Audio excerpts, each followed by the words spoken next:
Hello and welcome back to the Skyline Gaming Community stream. We are back with the SGC Proving Grounds. And well, we're here with the upper bracket finals. It's going to be a bit of a heater by the looks of things. This is a very, very sort of well anticipated matchup. But on one side, we have Team Revelations, which is a very strong roster, recently picking up pretty much a brand new roster: Packer, Ions, Wolfsburg, Bill, and Solo. On the other side, we have Augless, who are, Augless. Rival, Franklin, Spiff, Inrio, and Focal. It's going to be a very tense matchup. Two teams that are very, very good. We've seen Wolfsburg get an absolutely insane ace against the the stomping roster that exists, but it's it's going to be a very, very good match by the looks of things. But I do have two absolutely incredible people here to help me with some of this analytical work. As you can see, I am struggling a little bit, but I'm going to be introducing them now. We have the wonderful, lovely, beautiful Tectonic and Star Drago.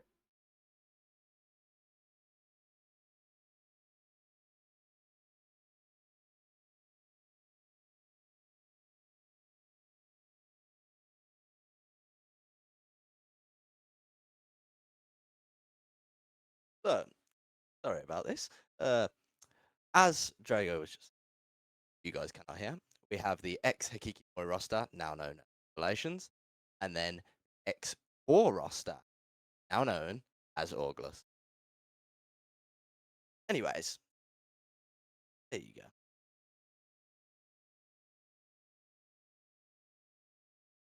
Oh.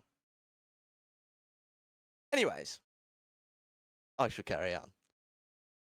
By the looks of it, we're having a few technical difficulties on Drago's side, but that will soon be fixed. But today, it's looking like a great matchup. Honestly, great matchup. Yeah, it is definitely one of the more anticipated matchups in this entire series. Revelation coming in to the playoffs. Oh, my thing was just messing around for a second there. Revelations coming into the playoffs, beating out Daystar, going on to beat out Shubes, and now in the finals against this Augless roster. And I mean, Augless had a bit of a rougher time, losing out immediately to Space Tubes and then having to work their way through that lower bracket, taking on the first team in the lower bracket, winning 2-0, going against Daystar, winning 2-0, and then going against the team that knocked them into that lower bracket in the first place, those Space Tubes, and winning 2-0. And now back with a vengeance in this upper bracket finals is those two teams. What are the thoughts on that, Tectonic? What do we sort of see in there? It's two tyrant teams going up against each other. Honestly, I don't know what to expect myself, but Qor in their qualifiers went completely off the rails. They were unreal. And of course, we haven't seen too much of this new roster for the. But I'm hopeful that they can bring in something which can combat this Ex-Qor. I mean, sorry, I was just gonna say, yeah, I mean, definitely so. With these two teams in question, there are some star players, some star names. What do we expect to see from the individualist side, Mr. Star Drago? What are you expecting?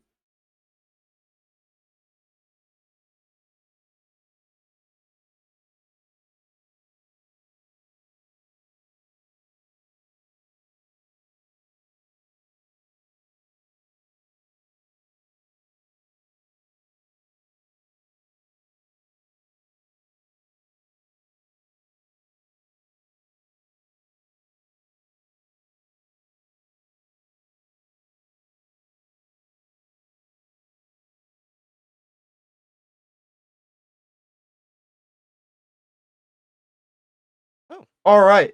So we'll move on from that question. I'll ask it again soon enough once we get Star Drago back in here and all working, because if anyone's got a bit of inside information on these individual players, it's probably going to be him with the amount of studying he's got done. Either way, at the moment, with these teams in question, there is definitely a lot of tension in the server. There is players on either side that are all very well recognized. Look at Franklin, look at Vil, etc., etc. There are so many names in this server that could be so sort of like well rooted for, if you want to put it that way. So sort of well focused on. Can you hear me? But we'll see if Star Drago is just working. We got word from production. So Star Drago on the individualist on the individualist side of the board, what do we expect to see from some of these players, do you think? So just from what I'm expecting to see from these players, it's going to be a cracker match. As I've said before, or as I was trying to say, this is the Ex-Qor roster, but it's now called Revelations. And all the players who are here might not be the players that the people on home have seen watching, streamed, or that even Qor know. But they've still been trained by the best. They still know how to play the maps. And I'm going to have to say it, statistically, looking at each person's individual stats, it's still a champion ranked lobby. It's still people who are going to be here to show us how to play a masterclass in Siege on attack and defense. I've got some interesting stats here. Whether you look at it for just individual players or whether you look at it from bans and picks and things like that, it's a set up, stacked roster of not only fraggers, but good, smart players. They will actually go for the plant. They will waste the time.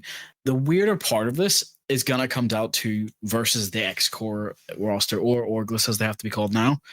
The Orglis roster is going to be an absolute dominating pick if we get to see Cafe, Nighthaven, Chalet, Clubhouse, any of those 4 maps. I could honestly see Qor just wiping the floor, but I'm never going to count out Revelations because one way or another, this is going to take you to church, and that's kind of what I need to see. I mean, yeah, definitely. So it looks to be that way, and I mean, like I say, with these players in the server, we can't imagine anything else. We did see something I brought up initially was the Volsper race. You've got Franklin in there and his previous experience on that M8EX. Packer, who has been on that T1 Cloud9 roster, etc., etc. These names are so sort of typical to be seen at the top level of T2. So what are we thinking about, like, results? What are we thinking about how the match will go, depending on, like, as you brought up a few maps and how the map choices will affect the way the game goes, but how are we thinking about, like, the results are going to lean in favor of either team? Start with you, Tectonic. Well, in my honest opinion, dependent on the maps, I see Qor, honestly, or Ex-Qor, Orglis now, wiping the floor. But, as Drago said, physically cannot count out the... They could pull something out of nowhere. Like I said earlier, this is 2 Titan teams coming up against each other. It's just, time will tell what we see on who comes out on top. All right, Drago, what are we thinking? So I like to focus a bit more on the facts. The fact that if Bank gets through, this is going to Qor. But if Border gets through, this could go to Hikikomori. Sorry, this could go to Revelations. One way or another, there's something I don't like, or I do like, per se. The map ban statistics and the side statistics. Whether it's attack or defense, these are the numbers. So, for Bank, if we get it, it's a 42% chance that if we get a defensive half starting from Revelations, they lose. But it's the opposite in case of, well, 42% that there's still a chance that if we get a Bank, it goes to Qor and they can win the whole thing. But again, it's all going to come down to the operator bans as well. I'm kind of excited to see it, but I'm also kind of worried whenever we get to go to maps and the casters are going to have to take us there, because there's something I'm worried about. No matter what the stats and numbers show, that's not going to be the full story. I've had 4 pages of notes to go through, and even now, each player stats look like, this person's the probably NG fragger. No, that's the support. This person's probably this. No, that's the IGL. So, I'm gonna say this. Orglis versus Revelations, it is a toss-up, yes. But I'm actually going for Revelations. They're a team that I've looked at a bit more in depth, and I'm gonna say hey, a bit no name except for Packers, but also just being absolutely dominating in the tournaments that they do play kind of shines a good light on what could come. Yeah, I think very definitely overshadowed by Packer in the name department.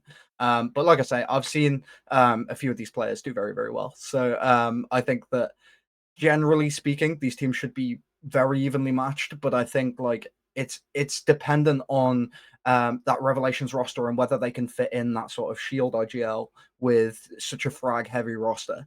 I think that's another point to really be made in favor of August, I guess, because we aren't really sure. That's a little bit of a wild card for Revelations. What are we thinking about that, Tectonic? What I will say is, from what I have seen, this August roster very good at dealing with this. So, in my honest opinion, if the Revelations roster want to bring Shield, I think that the August roster will be able to count adequate. Fair enough. That seems reasonable enough. What you got any sort of information on that, Drago? How do you think that's going to go with So- Packer and his RGL standards? From playstyle, just his IGL standards are probably right, but it's also the fact of he isn't the IGL, at least on numbers, he isn't.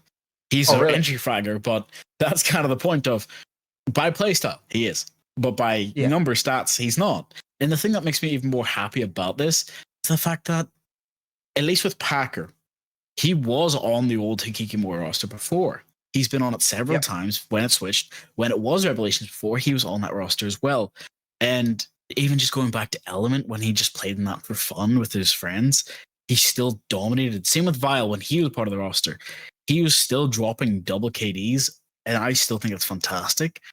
If you do go back to look at the Element 5 matches, you can see the summaries of just being like, hey, Vile being 31 and 31. That's mad. Entries 2d8.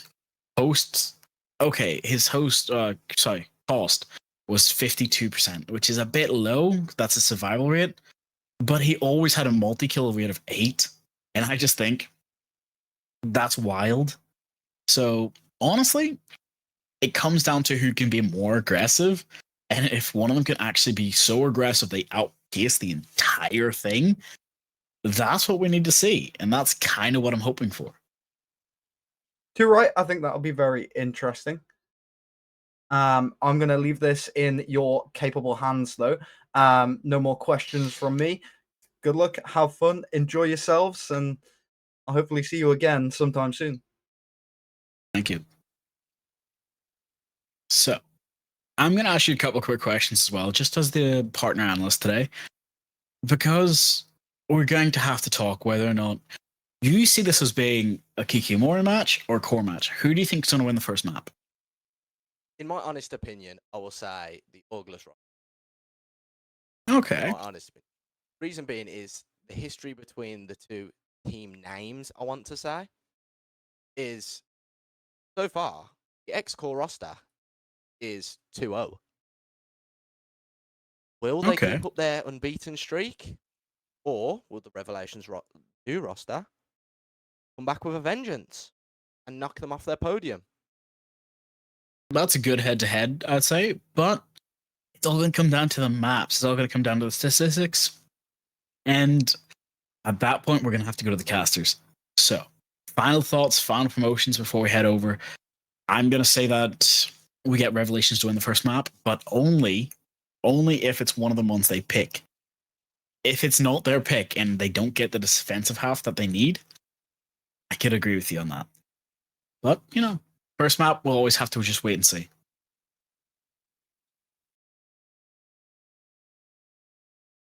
It looks like the casters are just getting ready. So, we do have a special group of casters for you today. Two great people who even I would call brothers.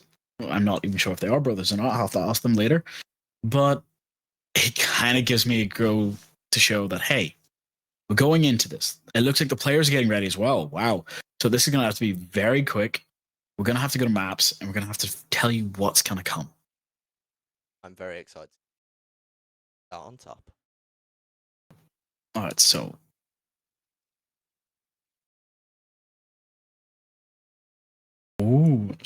Clubhouse, Consulate, Nighthaven, Layer, and Skyscraper. I'm going to ask you quickly. Clubhouse, was that on your ticket list for today? To be honest, yes, it honestly was. Qor have done very well on this map.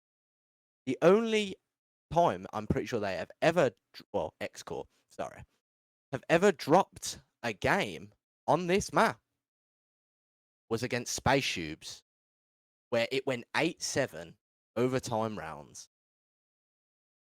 which Tubes then got the advantage by abusing the Blitz and the Ying, and the Ex-Qor August roster did not know how to counter it. They got caught up in their own little box. Well, I'm going to say that's right, but that's wrong. It wasn't the only time. They actually lost 2 Revelations' previous roster just at Element 5. Oh. 8-7 Clubhouse. That was the only map they dropped. And that's the biggest problem of it. I think either that could going to be a gift to Revelations, or it's something that could end up causing them a lot of trouble. We're going to have to wait and see because, again, it's a different lineup. That was a different tournament. In SGC history, though, this is something that I like to say a little bit more fun. Because these two teams have never met in direct combat, it gives us a little bit of a hint of going like, oh, which teams did they take to this map? They both got taken there by Space Tubes. Rev actually beat Space Tubes on this map, and that was comfortably 4-7. But going on to Nighthaven Labs, fun map. Sorry, Consulate first. Consulate, a fun map. I like the spawn peak on. It's the giant box, as people like to call it, more than cafe, and it's just going to have to wait and see. Very strat heavy map. Very, very strat heavy. Vertical holds everywhere. Every single floor. So if we don't see any of them today, I will be very shocked. If I don't see a spawn peak today, I'll be very shocked. Or it's a Chanka play. I would cry at that. But for Nighthaven Labs, I think Nighthaven Labs is going to be a fun map because it will be a test of skill, not just a test of who's got the bigger brain, not who's got the better gun. It's going to be a test of how well do you know Siege and how well can you adapt to common situations. The next part is going to be Lair, a map that I do like, but I don't at the same time. It's too new for me, but it's also too static. How do you feel? In my it's quite a large map, so you have to abuse the roam as much as you can, in my opinion. But you cannot just like aimlessly. Most people would like say you're playing the top floor side. Most people would like to keep the roam and the extension quite small. You extend over to the Sky Bridge, or you extend over to Up Room. Quite simple and quite nice, but it works. That's all that matters. Not a test of gun skill, but it is a test of who has better capacity to win. Okay, I can understand that. Well, Skyscraper to finish. That's the one that's going to be the decider.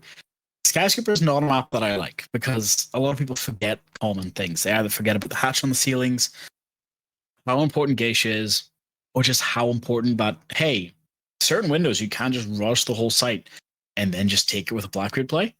So if you are playing cautiously, there's a lot of time to be wasted with Phantom Pressure. But if you're rushing it, you can take a lot very quickly and very early. If you don't check your corners, you get in trouble. So we're going to quickly show the brackets. This should hopefully give you guys a bit of an idea of what journey was led here. So starting us off, back when they were Qor Gaming, Space Tubes, as you said, 2-1 to start us off in the upper bracket.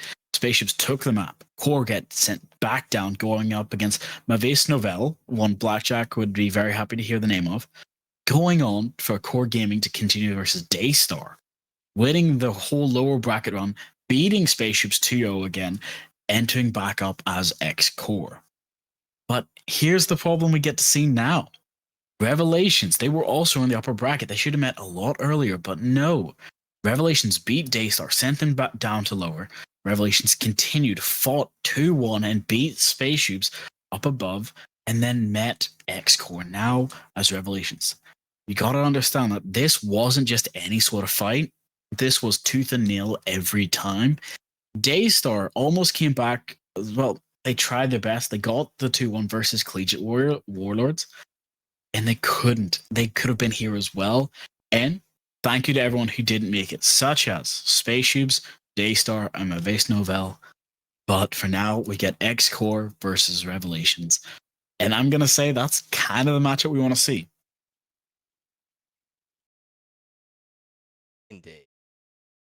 This will be the best match that could have possibly happened. Both of these teams are so alike yet so unalike that I think it's going to be a great matchup there. Honestly, I'm very happy to be here, and I'm very happy to be as well as Anna. That makes me very happy to hear it, and I wouldn't have anyone else at my desk. So, last thoughts, last thing I've got to tell you, because it looks like the players are ready to revolt already. And that's kind of worrying. So, the rosters, as mentioned before, I'm just going to give you a quick rundown. So, orange is Revelations, blue is Orgless. When it comes to the players in the lineups, the names will be set up correctly. There's no problems. And here's the teams. You have Revelations being Packer, Ions, Volsper, Vile, and Solo. Orgless have Rival, Franklin, Spiff, Ex-Qor, and Focal. Focal? My mistake. I thought there was an R in there. There's not. But that's the lineups that we have. Those are two fantastic teams, two fantastic sets of players. Yes, it's the Ex-Qor roster as a total that we've seen this whole time versus a somewhat refreshed version of Revelations. So, for everyone at home who's supporting one side or the other, get your points in, get in the chat, support them. They might not be able to see it, but they'll feel it in the game. And it looks like the cast is ready to take over in a second. So, any final things you want to say? Any final shout-outs you need? Not really, other than I hope the Whiskey Boys have a great time. All right, so let's send it to the Whiskey Boys. You kind of gave it away, but it's fine. Whiskey Glitter, Whiskey Run, it's all you.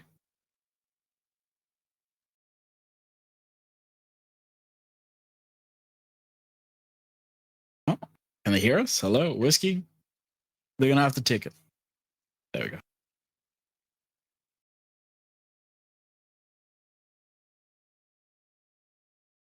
There we go. Whiskey Run back on the desk again, baby. Here to bring you the heat for this best of 5, a little infinite OT. And I know you're super stoked right now. Skyscraper as a defender, my friend.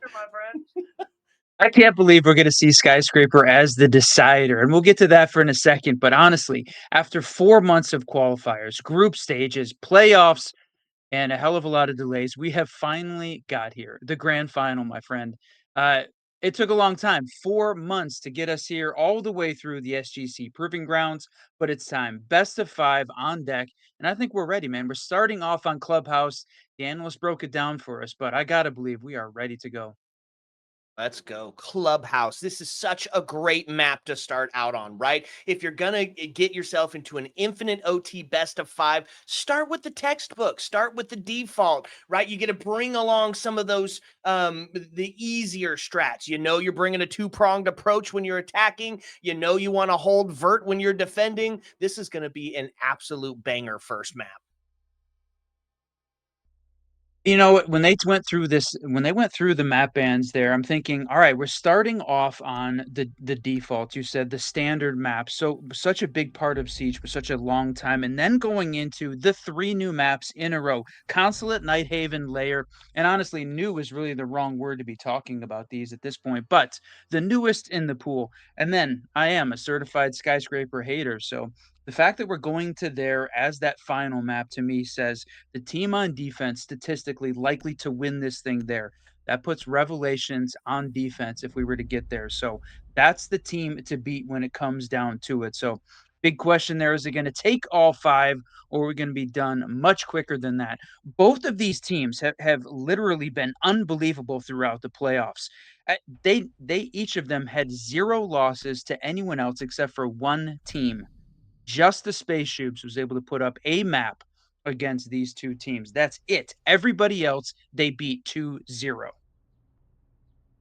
Man, quite the stat line there. So it really is the best of the best run. We get into the bans here for Clubhouse, and for the most part, we're sitting at a fairly standard ban, right? Get rid of some of that breach denial. Make sure that you don't have the mirror when you get to playing into gym bedroom or down into that basement. And even, honestly, CCTV, right? Because we've seen mirror being used as that breach denial operator as well, from mirror tricking to just putting one on and open that thing up. I'm happy for it as far as the bans go on the defense. The fun part, this is what I really love too, is there's a Capitao ban, right? And that kind of asks the question, is this a target ban or is this just a good pick? He's so great at that util dump, my friend. I think that speaks to the strategic nature of the two teams that we're playing. This isn't any tier 4 siege at this point. This is Ex-Pros and the solid T2 nameplates in the scene right now. Capitao so good at holding onto the rafters, gaining control there. That is an incredibly important piece of the attacking lineup. And to the teams that are good at this map, I think losing him is a big blow to the overall play style. So it's going to force the attackers to change the strategy just a little bit, adapt. I think that was a good call there on the Revelation side. Look at that. Focal already coming through and grabbing the Scopos off the board. A Deimos ping feeding some intel. Now they're going to put some pressure onto this other top floor player. Instead, it's a shotgun to say goodnight. We're starting this one out crazy. 2 kills on the shotgun means the defense is going to go up in the number count. Another goes down as Volsper is able to find one. A 3-piece. Ions. Wow. Just going absolutely crazy. And just like that, it's all going to be up to Franklin to try to bring this first round back into contention. And he's got to deal with the vertical and on both sides of it. We'll talk about Ions more at the break, but what a way to start this thing off with a 4-piece. Boy, Franklin, he gave it a shot, but unable to right now step out of the Ions way. And it was a freight train coming his way. I know we wanted to say we talk about it here. We watched on LAN Ions put up a 30K at the Butler LAN just last year, about a year ago. Yeah. This man was absolutely on fire. We were waiting for him to really get this T2 opportunity with the rest of this squad. This is to me makes Revelations a dangerous team. Yeah, I mean, just some of the names on there, right? We personally have witnessed some incredible feats of esports expertise. Volsper, you heard him talk about it in the pre-show. He had arguably one of the fastest either 4K or aces against Stompin's Challenger Series generational run team. So, I mean, just not to be messed around with. And on the other side of it, Franklin, also part of that roster. We talked about Spiff, don't miss. Focal just being that really impact player who can kind of all around it. I mean, these two teams going back and forth run, they ain't no slobs here. No, and we've got a chance to cover this Ex-Qor roster in the Ubisoft seasonal series for the past 3 weeks in a row, and they have been on fire. They didn't lose more than 3 rounds on any of the maps that we covered from this team. So we talk about Ions being great, picking up the rest of this roster for Revelations to form this new squad. They're up against a team that has been together as a 5-stack for significantly longer, infinitely at this point, because the Revelations roster is brand new. We're going to see both of these teams in Element 6 coming as invited teams, but this is their first opportunity that anyone has got a chance to see how they're going to play it out here. All right, so starting to get active here towards CCTV is Thermite going to use that two-pronged approach that we're always talking about Clubhouse, right? The big idea is to open everything and just force the defenders back into some disadvantageous positions where you can hit them with the cuts. And that's exactly what they're doing. Construction's opened up. Main breach is now opened up. Now time to get some of those can openers to work.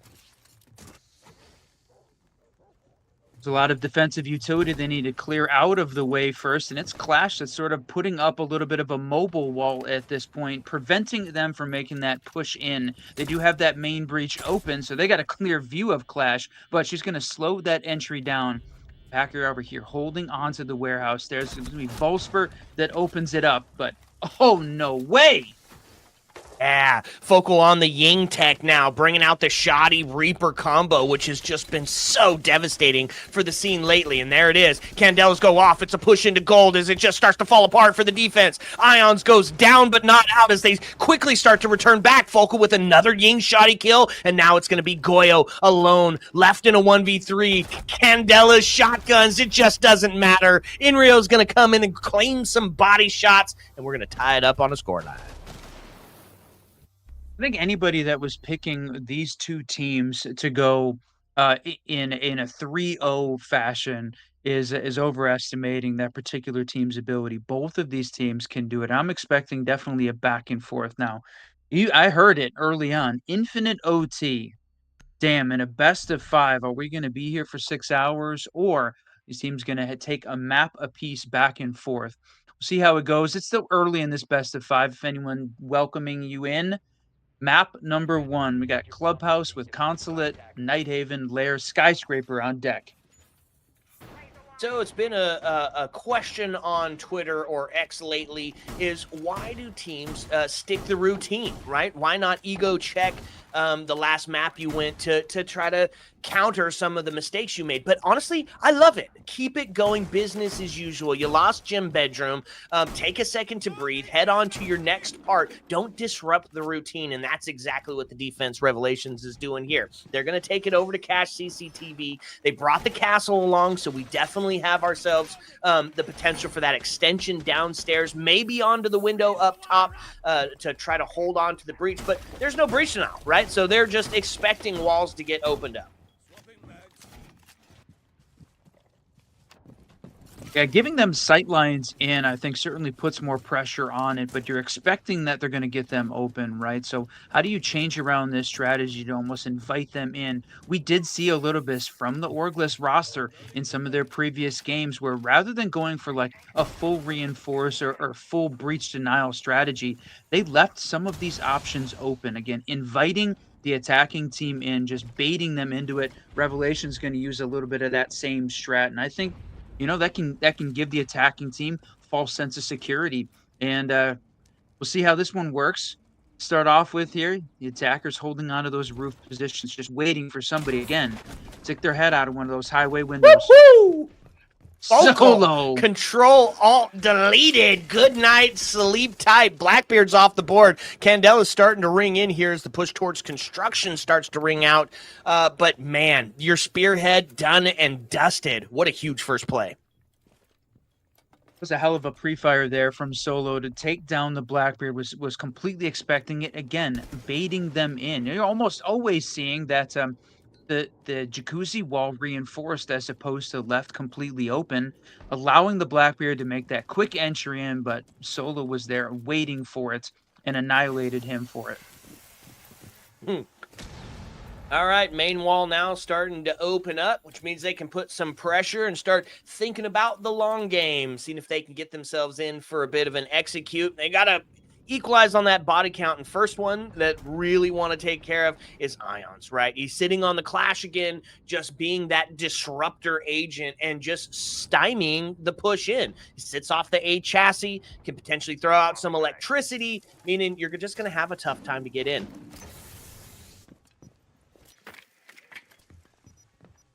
55 seconds left at this point. They've got 2 of these sight lines open, and the Ying tech about to get started. She's going to be tossing those in just to cause some disruption here, but it certainly feels like these blue outlines are sort of spread out. It doesn't feel coordinated close enough at this point, and they pay for it into a 2v4.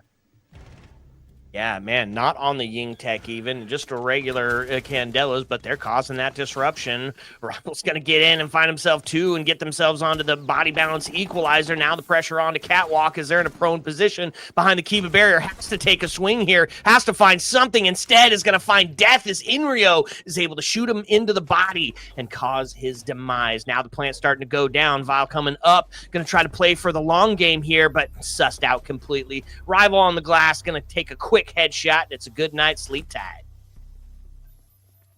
Honestly, love the glass pick here. It gives just that little bit of extra intel for the attackers as they make the push in. We talk about that site being the tertiary for a reason, a little bit less easy to defend. And I think the Capitao sort of changed that up, but Orglis on the attack adapted around it. And I like that the glass as the adaptation. So as we come into this next set of bands, are we going to see? Ah, there it is. The Ying gone. I wondered whether or not she was going to be a focus of the band stage early.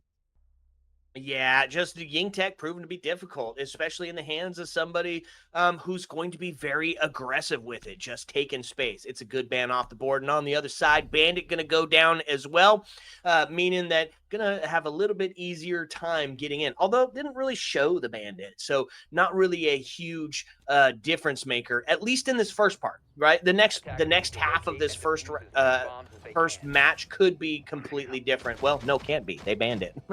They banned the Bandit.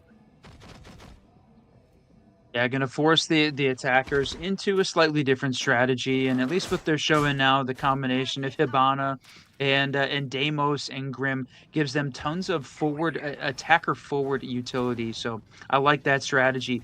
The interesting one to me was going. You said it. Bandit wasn't being used an awful lot. I feel like Vil on the Azami is going to be potentially the big difference maker here as they're holding on to the basement site. That Azami just so good at holding on to it. And I know we talk about side statistics, map statistics, things like that when we really want them to mean something. But the reality is a lot of times it comes down to how do the teams feel on each of these maps? What are they most comfortable on as opposed to the generalized stats across ranked or across competitive siege? So from an attacking perspective, this Ex-Qor roster has been dynamite overall, and picking up too early, meeting their quota against a very good Revelation squad is a great place to start Clubhouse. Yeah, absolutely. And so on the side of the attack, bringing out, of course, the Hatch Queen to open up some of those hatches, Twitch to put some pressure and get those goals off the board. This is a good setup. I'm here for it. The problem is they're going to have to go all the way up to the tippy top to the 2F location to suss out these two players. And I'm talking Mute and Vigil. Really going to make sure that they're holding on and making that impact towards the late round. First minute of gameplay ticks down, and there we talked about Vil in the setup here, holding on to this the secret position. But wow, well played upstairs from Solo. Man, right now this defensive combo is just starting to shut down the Orglis attack. We're not quite halfway through the round yet, so there's plenty of opportunity. But those are a couple key pieces of this. Now they need to go upstairs and try and find Solo. And he's already made his way completely back down, so this could be a huge time waste for the attack. Yeah, no kidding. Now into the turtle up the bunker strat, and that's going to be Packer to find two as it rings out. And just, you know what? Let's just give them a flawless round, right? They went for the collapse onto site, and collapse was the key word, but not in the way they wanted. It absolutely fell apart as the defense was just ready. Okay, out of the 4 rounds we've seen so far, that is Revelations picking up 2, and they're both on the basement. So we've seen the Orglis team dominate upstairs, Revelations hold strong in the basement. So, can't do it one more time, though. Now they're going to have to rotate through those 2 upstairs sites. And so can they adapt? The game of adaptation. You can see the gym bedroom site one more time here. They lost that back on round 2. And, you know, there wasn't like a complete standout here from this one holding on to the gym bedroom side. It was just a good attacking setup. They worked through all of that defensive utility without a big problem. Gained space over on the Cash CC side, dealing with the Clash, and XaayN is going to bring out the Clash one more time. So Clash, Azami, Castle. What a slowdown lineup that is. Yeah, no kidding. Then you take away the intel with Mute, and you add the Goyo canisters to make sure that nothing quick can happen on the opposite or on the home side of the map, so it allows you to rotate out and be a menace elsewhere, which is exactly what Goyo's doing as he heads down to the bottom of garage there. Yeah, this is a bunker up strat with a focus on the extension, right? Castle able to make sure that you're utilizing the full space of that that whole entire second floor. Yeah, that's an interesting one there from Packer playing the castle rather than going all on the highway windows. Takes one and uses it at the top of the warehouse and the jump into the CC side. I actually love that because it makes it certainly a little bit more difficult and gives clear indication when the team makes that push over. And if you've got a little bit of a cash CC extension, definitely gives you a little bit more room to play, a little bit more room to put some pressure on the attackers as they try and make the way in. I like that changeup. Yeah, it feels like a good move. It feels like that you're really leaning into that bunker. So a shotgun on the stairs as they're looking to catch anybody lurking up the backside, and this instead it's going to be main breach opened up. So now they've got the two-pronged approach set. Run. They've opened up both walls. Now it's time to start condensing this defense into a singular pinch point. We'll see if they're going to be able to do it. You still have got ions in CCTV holding out, so even though you got it open, you can't necessarily push in just yet. Yeah, holding these long angles, looking for somebody to just stick their toes out through the drone hole. But right now, look at this, crawling in front of the window, giving a little bit of backup here to Clash. And Clash is doing exactly what she needs to be doing, holding, stopping, preventing the Zofia from making the push in. Goes for a little bit of a shield bank, but Solo wins that 1v1 gunfight. And Packer to claim another. And finally, Spiff able to answer back. It's the L85 to claim one. In Rio, also some body shots onto Volspur. Now it's going to be that aforementioned clashed in some trouble. The top of the red gets smothered and pressed down. In Rio able to take ions off the board. And now Orglis has claimed that man advantage. They've opened everything up. The next step, got to get a little bit of intel on where these last two defenders are at, and then full freaking send. On the gym, holding to rotate, waiting for the crossover. 37 seconds as it starts to count down. The pressure starting to mount. A grenade, not going to go where he wants. Oh, no, okay, he does get it. It's a little bit farther, but a bad bounce is going to mean that it does not make it down to the hatch. Inrio's able to claim one. You know what? Inrio's just going to close it up. He said, I'll just go do it my dang self. Claims them both, and they're not even looking. They were completely focused on the gym window where we were seeing the nades come flying in through. And yeah, perfect toss there to make sure that the nade was preventing the player from covering the window jump in downstairs. But of course, both of the defenders holding onto the space upstairs, and Inrio just absolutely slams him. That was a huge play for him across the board, right? Taking down the Clash over on the CC side, distracting Clash from not being able to fight over on the gym bedroom directly, and then being able to come back and put the pressure on the defenders through that jacuzzi wall while the rest of the attack was sort of distracting on the window. That was well played by Inrio. Long rotate across the map, able to be effective on both sides and really shutting down that Revelations defense and continuing the Orglis dominance upstairs on the second floor sites. Man, I know that Clash was not a mainstay pick here for Ions the last couple of times that we've watched him.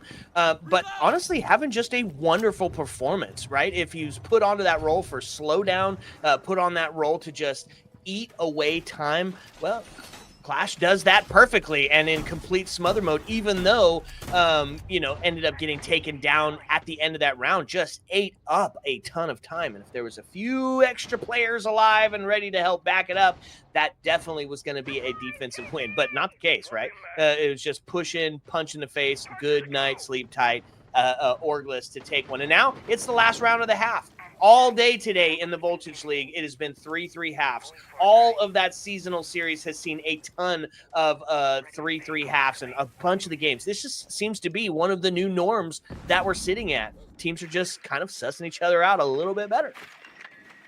I think it speaks to the fact that we're seeing good balancing from Ubisoft in the way that they manage them. And I know everyone's got an opinion on how they manage the balance side, and certainly Save Siege has been a hot topic all over X and Twitter recently. But if we're seeing 3-3 halves in the competitive scene from two teams that are very close, that to me says that right now we've got good balance, and it just showcases the skill of the two teams rather than relying on one particular operator or class of operators to be truly dominant. There'll be some shield on shield action here as Focal brings out the Monty to help combat this Ions clash play a little bit. Oh no. Oh no, you didn't. Vil absolutely spit on Spiff and Franklin, finds a double, and again, just not even looking in the right direction. I mean, you opened the wall up. We have drones inside, and you pay the price for it, double style. So now going to be put on that aforementioned Monty to try and bring some of this back. Yeah, you said it. Tragic play at that point. So Bill holding on downstairs. Man, what a run across. That was a dangerous maneuver, bold. trying to clear some space. Yeah, the nade comes flying out, and he's like, that's the time to go right then. We had attackers on either side. The fact that he's able to make it upstairs is a bit of a miracle. So he has got his space back and then answers with a triple. All right, he's just feeling confident right now. Yeah, go ahead and run across that open space because you are owning Clubhouse. Vil on a 3-piece, now on pace for the ace, and this castle play looking for some vertical. The barbecue sauces. Vil has just hit a quad piece here, and now Focal going to be the last alive, and you got to know the team saying, look, he's in construction, just go send it. Packer's going to die, and they're going to find Solo to come up and take the kill. Not going to allow Vil to have the ace here in the grand finals, but you know what? Just kill him, get it done, round over. All right, that was what they needed, though. They break the curse of the second floor, managed to find a win upstairs, and you said it got to a 3-3 split. And off the back of some individual heroics there on the Revelation side, right? Round 1, Ions 4K. Round 6, Vil 4K. So those two guys just coming up big when they needed to. Orgless, though, a little bit more consistent, just crossing, clearing the map on that attacking side. So picking up 3, I think, continues to put them in a slightly better position. But moving to the second half, the Thermite and the Decade. So a little bit more, I don't know if you want to call it standard. Right at the beginning of Year 10, Season 3, when we saw the new ban system come out, there was a lot of teams that gravitated towards Hard Breach and Breach now both being banned out. And that's a little bit of nod to the entry of this new ban system. I like who we're seeing banned out too. A lot of times you're seeing it be that ace Thermite combo, but when you remove the Habana, you effectively can impact trick the entirety of the hatches here in Kitchen, right? Because it takes 2 Selma charges to get a hatch opened up, and of course for Thermite, you got to be right on that thing to get it going. So getting the Hatch Queen out of here, at least for Clubhouse, this feels like the right call. Who won the ban phase? Here in the back half of match number 1, I think I'm giving it over to the defense. All right, I can see it. Changing out the Hibana rather than the ace, like you said, but it does allow, or we talked about this at some points earlier in the week. When you have the Hibana on, or when you have the ace available, it sort of forces the attackers into picking one of those ops as the primary. Right? You pick the Hibana, you pick the ace because they're the hard breach operators. When you don't have the ability to pick them, I think that opens up this idea that you can pick some of the other ops and use the can openers as the way you get those hatches open. So it gives you more primary utility in other places, like in this case, the Ying. Although, from taking a look at this attacking lineup, they're really going to focus on just the ace and the Ying this time. But Packers running it. The Shoddy, to see whether or not that's the difference maker. And the fact that the defense opened up the hatch again just plays into this bait the attackers into its strat that Orgless is known for. Yeah, well, you bring along the castle, you put your extension upstairs, you take an early kill, and then you force them to come deal with you because they're going to have to deal with that first floor anyways, right? They're going to have to get in there, so why not put somebody who can just completely shut the round down if they're in the right spot? And then you have to have hatch open because you need a plan B. When it all goes to hell, you got to have a way to get on out of there and back down to site. And a castle below is better than a dead castle for sure. Packer on tech, bringing out. We're also seeing the Sens come out right now. So a heavy focus towards that util drop, I imagine, once they get themselves into position.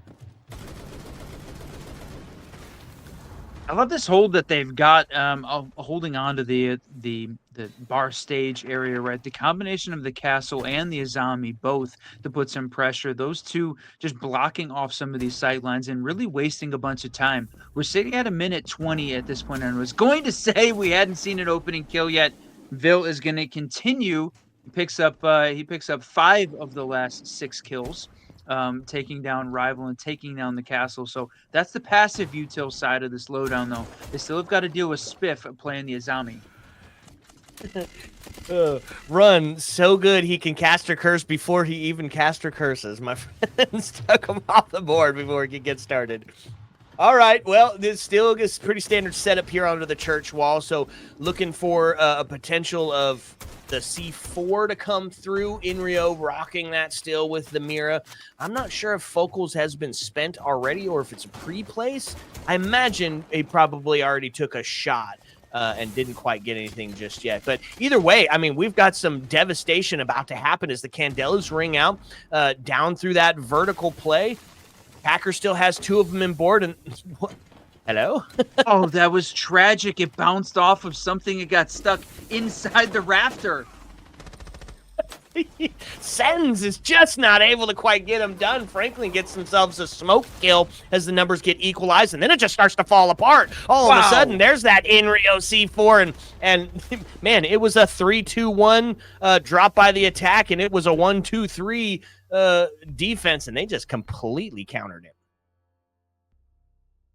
Yeah, the fact that the Sens gadgets came out again, it invites the fact that the attackers are going to make the play there. So to me, the interesting thing was we saw a little bit early on that the Moto hash was completely free. The defense was not really focused on the Moto side, but the attackers even having a little bit of space there. Again, they're not knowing exactly where all the attackers are, like we have access to that info, but there was nobody on the Moto side, and I think that was maybe a bit of a miss with all of the defenders holding down on the kitchen side. That was an execute doomed to die before it even got started. So the loss of one of the Sens gadgets, yeah, that was a piece of it.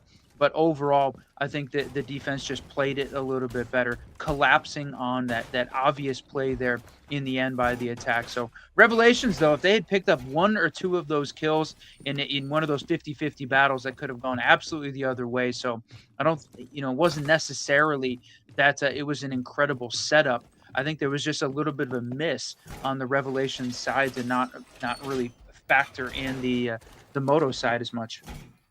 Yeah. I feel like you're probably correct there. Defense claims it because of it.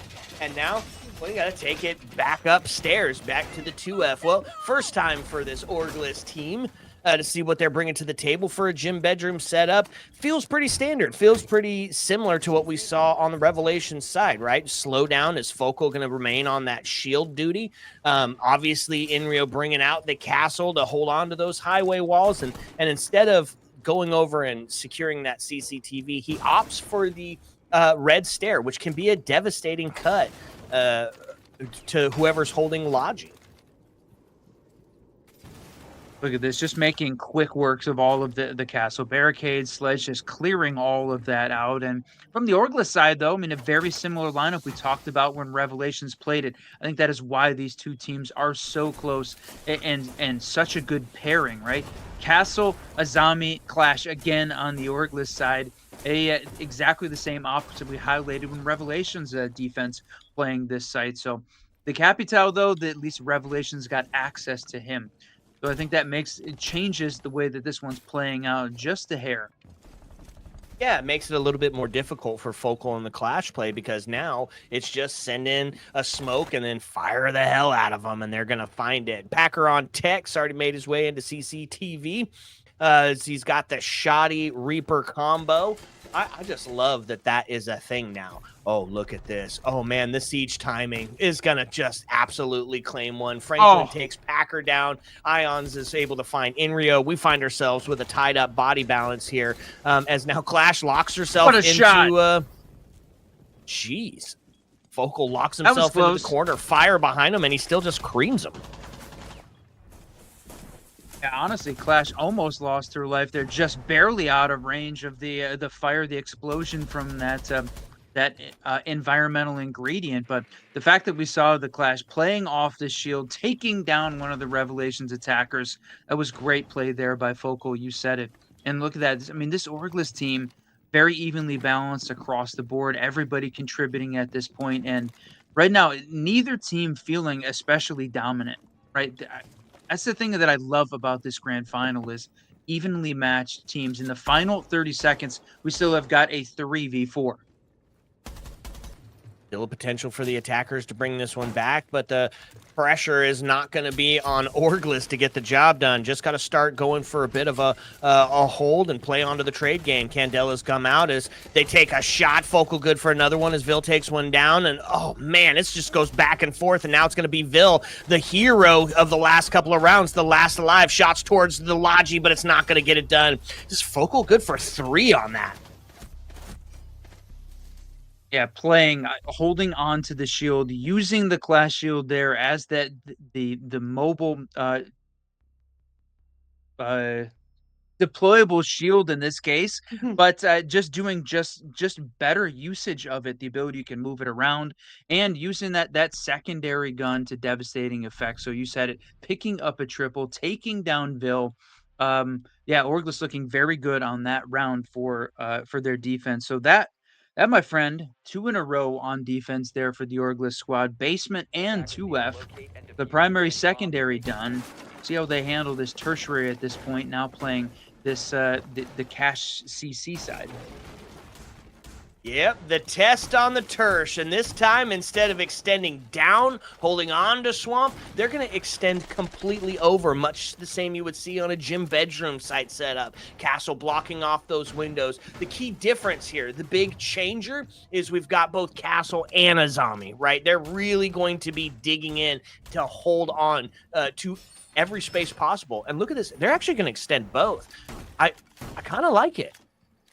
Extend out and down, as long as you're not getting ISO'd, this could be a devastating defensive play. Yeah, it feels like this is a dangerous play here for the Orgless squad. It is a big extension and a big roam here from this team, covering the full gym bedroom side and downstairs. Is going to spread their forces very thin. Revelations for sure is going to open up all the sight lines quick. If they identify any sort of a gap here in the Orgless defense, I fully expect them to exploit it. But the danger is that you might catch one of these roamers off guard in a 2v1 kind of a scenario. Rival is playing a dangerous game downstairs, waiting for one of those the Capital can openers to come out to be able to trick that or open it up to go for a run out. That's a little bit of a aggressive defensive stance we haven't seen either team take to this point, is that run out aggression. Yeah, honestly, I love it. Get active, get aggressive, prove that you're the better player. I hope we see something crazy here. Okay, so they're going to start opening up onto the main breach here. Now they can start to put some pressure, force them back off this chassis, and really try to isolate this player on the catwalk, which they're not going to do because everybody's going to die. Inrio's going to take a shotgun to Packer, and that's the only thing I caught in the kill feed. When the dust settles run, it's a 4-2 with 1:30 left. It was a trade there from Ions and Focal. So the Blackbeard goes down, so the spearhead of this attack, but they still have got the hard breach and the distraction there from the Sen. So Solo and Vil, but Vil sitting at 10-5 right now, the frag leader, but just by 1 on either side of the map. This is the question. That Sen's gadget going to give them just enough room to try and get in. The diffuser is down, so they've got to cross these open sight lines to be able to try and catch something. That is going to be very difficult for them to make it either past the door or this wide open into the cache side.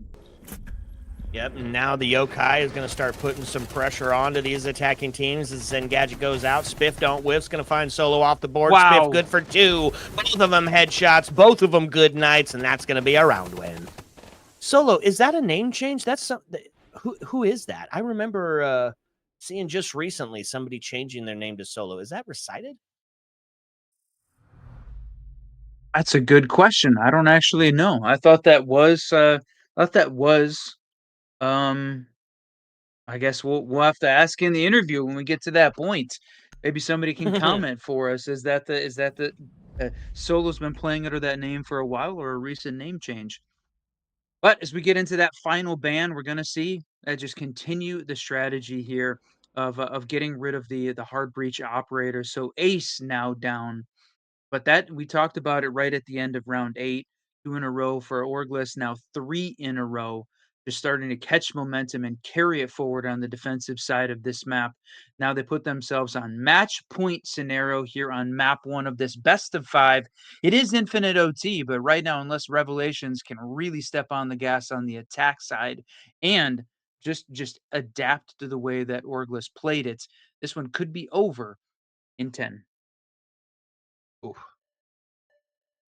Big call there. Timeout, though, right? And this is exactly the right call. Maybe it's a little late, right? Because really, you don't want to have to win your post timeout round or be done with the match. But better late than never, my friend. So they're going to take the timeout, and usually we see it 60, 75% of the time. Team takes the timeout is going to take the W on the next round. The problem is you got to do it while attacking church. Right. And that seems to be a little bit of an issue, as it's one of the favored sites here, easier to defend, great vertical presence. And if you're taking people all the way up to the 2F, forcing a top down, it's going to be absolutely cool. Yeah, that'll be a question of whether or not how heavy does this Orgless team roam, whether or not they put pressure and can get a kill or two off site to sort of stymie this attack, or are they all going to bunker back down, allow the Revelations team to get completely set upstairs, and then crush it during that execute? That'll be the question of how this one shakes out now. Ram is still on the board. The Buck is still on the board. All of the bans for the defense here focused on the hard breach side. So it's going to make it maybe a little bit tougher to get the hatches open. Specifically a little bit, dangerous to open that kitchen hatch as you're forcing them into one of the can openers. And the C4, they've only got one on the board there on the focal side, but both Spiff and Rival can use those impacts to try and clear out the can openers. So the fact that this team only has 2 means that if they can just impact trick one or both of those, they're going to have this lockdown, force this team into stairs, and that is a very dangerous way to approach the map. Yeah, and so Solo's going to take Focal off the board, and I was right. He did. Rebranded into Solo and posted about playing this with Packer. So that is recited there onto the glass, and that makes sense. That guy is an absolute gunner. So I thought I recognized that game style. They take the first one run. They're going to claim that man advantage on the attacker side, and they have got so much time to work with. And I love the fact that it was the glass taking those shots, just punishing this defense for being a little bit extra aggressive, right? I think it's one of the reasons we haven't seen the defense be super aggressive to start off with, is because the team they're playing is just too good. And you could say that on either side of this map. It's not specific to one of these 2 teams or the other. They're both just that good. But take a look at that, holding the C4 in hand. Or the smoke in hand is just going to push back the Monty. So Monty backed up here by Solo, just waiting, see if they can get anybody to walk across. But knowing that the glass was down by the dirt side, I don't think they're going to peek that tunnel anytime soon. Okay, Deimos going out, revealing some info, and they've only got a zombie that they sussed out for him to be able to do it. And Vil, yet again, going to crush Rival. Vil good for 2 as he's on the triple kill, but does get taken down. Now it's going to be put all onto Franklin, trying to hold out in a 1v4, but not going to be the case. Not going to be able to get it done. Sheesh. Holding the long angle, and we said it was going to be surprising. Could this team pull off a attacking win in church? And they do. Need 3. They need to be perfect for 3 to send this thing to OT. They found the big one downstairs in the basement. So a couple of quick kills there from Vil coming down the stairs, the triple in this case, and then Packer able to finish it off. So a big distraction over on the dirt side was a little bit of the Orgless undoing. So Revelations played that one just right. great combo. They didn't need the hatches to be open because they were going to go for more of a split direct execute focused on dirt. So I like that strategy. It worked. The question is, will it work twice? That's a good question. My answer usually would be no, probably not. Not without some sort of crazy adaptation, because a quick shoot in, a gap spot, doesn't necessarily mean that gap is going to be open the next time, but they're going to bring a very similar lineup, so confident in their play to be able to run that one back. And from a change-up perspective, what did they bring? Inrio still playing the Azami, and we have seen Inrio be just dominant on the Azami. I actually sort of expected we might see that banned rather than the mirror, because I don't think the mirror is such an important part or brings as much versatility to the table as the Azami does. But on the Revelation side, on the attack, what are they running? Again, bring out the glass one more time, backed up by Ions on the Monty. I love this combo, and they're waiting again, watching who is going to peek from the defensive side, and no one this time. They're going to hang back. Do not throw bodies at the glass, because he'll take them every time.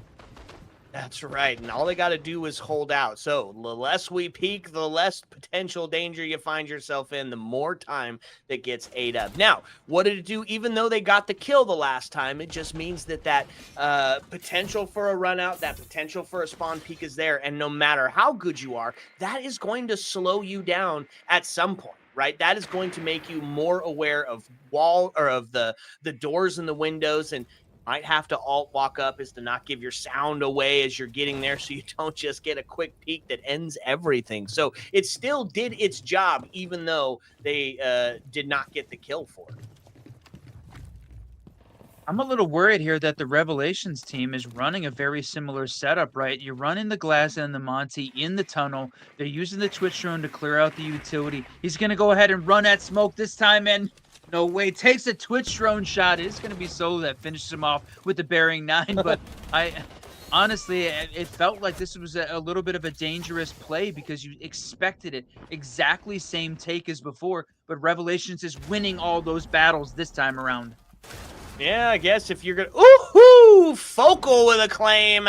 Catches the C4. Inrio's going to find a headshot, and just like that, it's a body balance equalize. Starting to look a little bit difficult here for the defense, but they're able to bring this one back into contention. Akiba Barrier is going to try to slow down this dirt push, but Glaz is not dismayed. He powers through it very quickly. Now as they start to put some pressure onto the Monty. Smokes go out, and yet again, that Akiba Barrier going to just slow things down. Run, there's 50 seconds left with a 3 alive here. This is going to be an absolute bloodbath. Not only that, but you're burning all of the Kiba barriers early. That was preventing the glass from taking the long sight lines in, and now they are gone. And plant starting to go down. A quick trade as Inrio and Focal both get some action onto them, and he does it. He pulls it out. The walking drone able to claim one, and now you've got the vertical to deal with and that pressure from the shield inside. So one to hold and one to send it. Gets off, goes for the shots up towards the vertical, but Monty putting the pressure on. Packer able to find that kill as well. Inrio alive in a 1v2 alone on an island. There's no way he's going to be allowed to just stick this. 10 seconds to get that plant started, and you know what? We can put this one in the books. We're going to be one away from tying this bad boy up.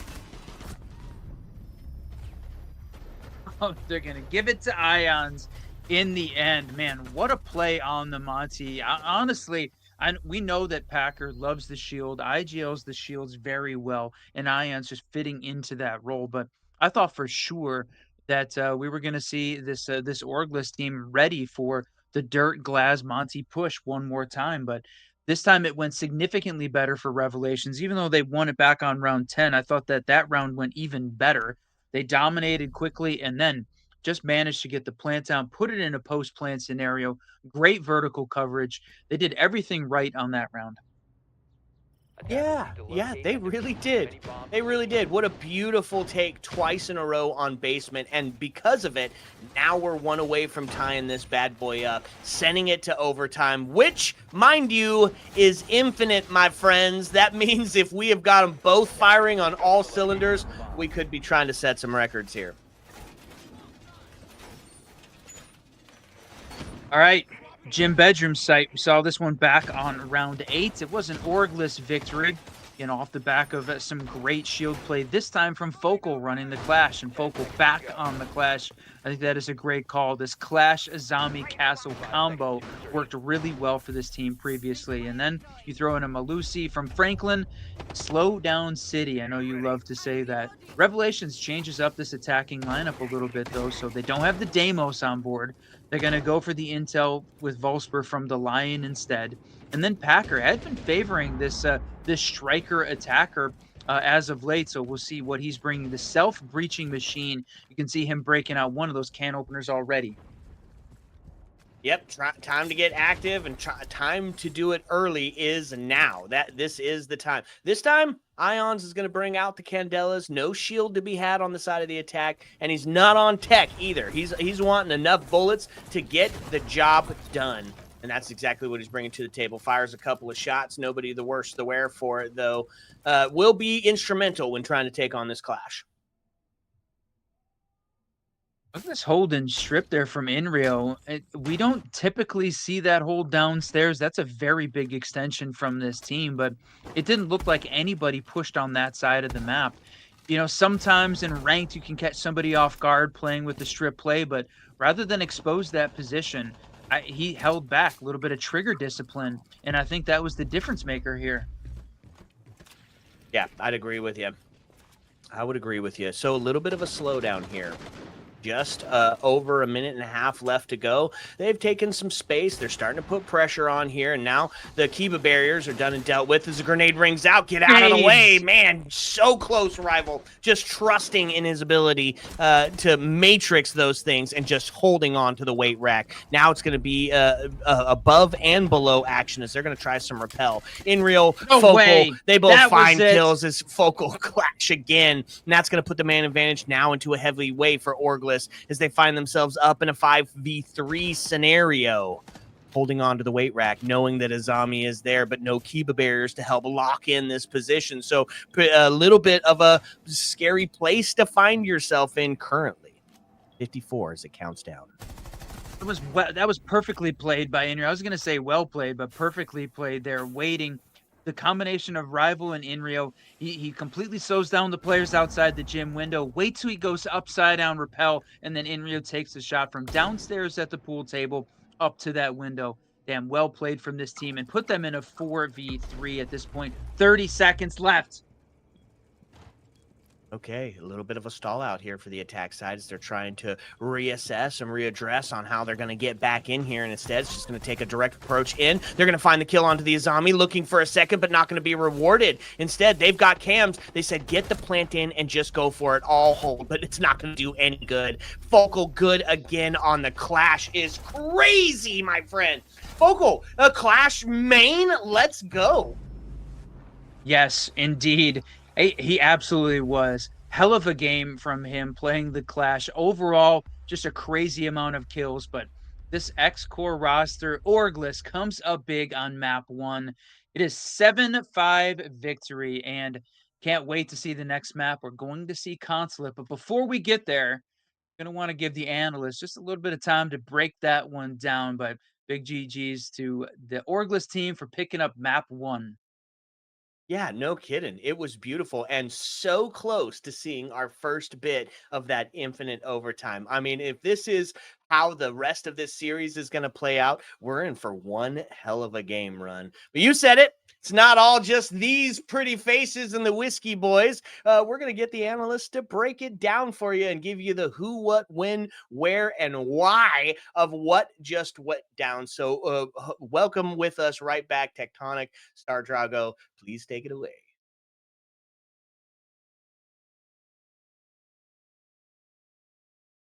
So, quick rundown, insane match. I love the debates, and honestly, I don't think I could have imagined a better matchup, especially to start us off.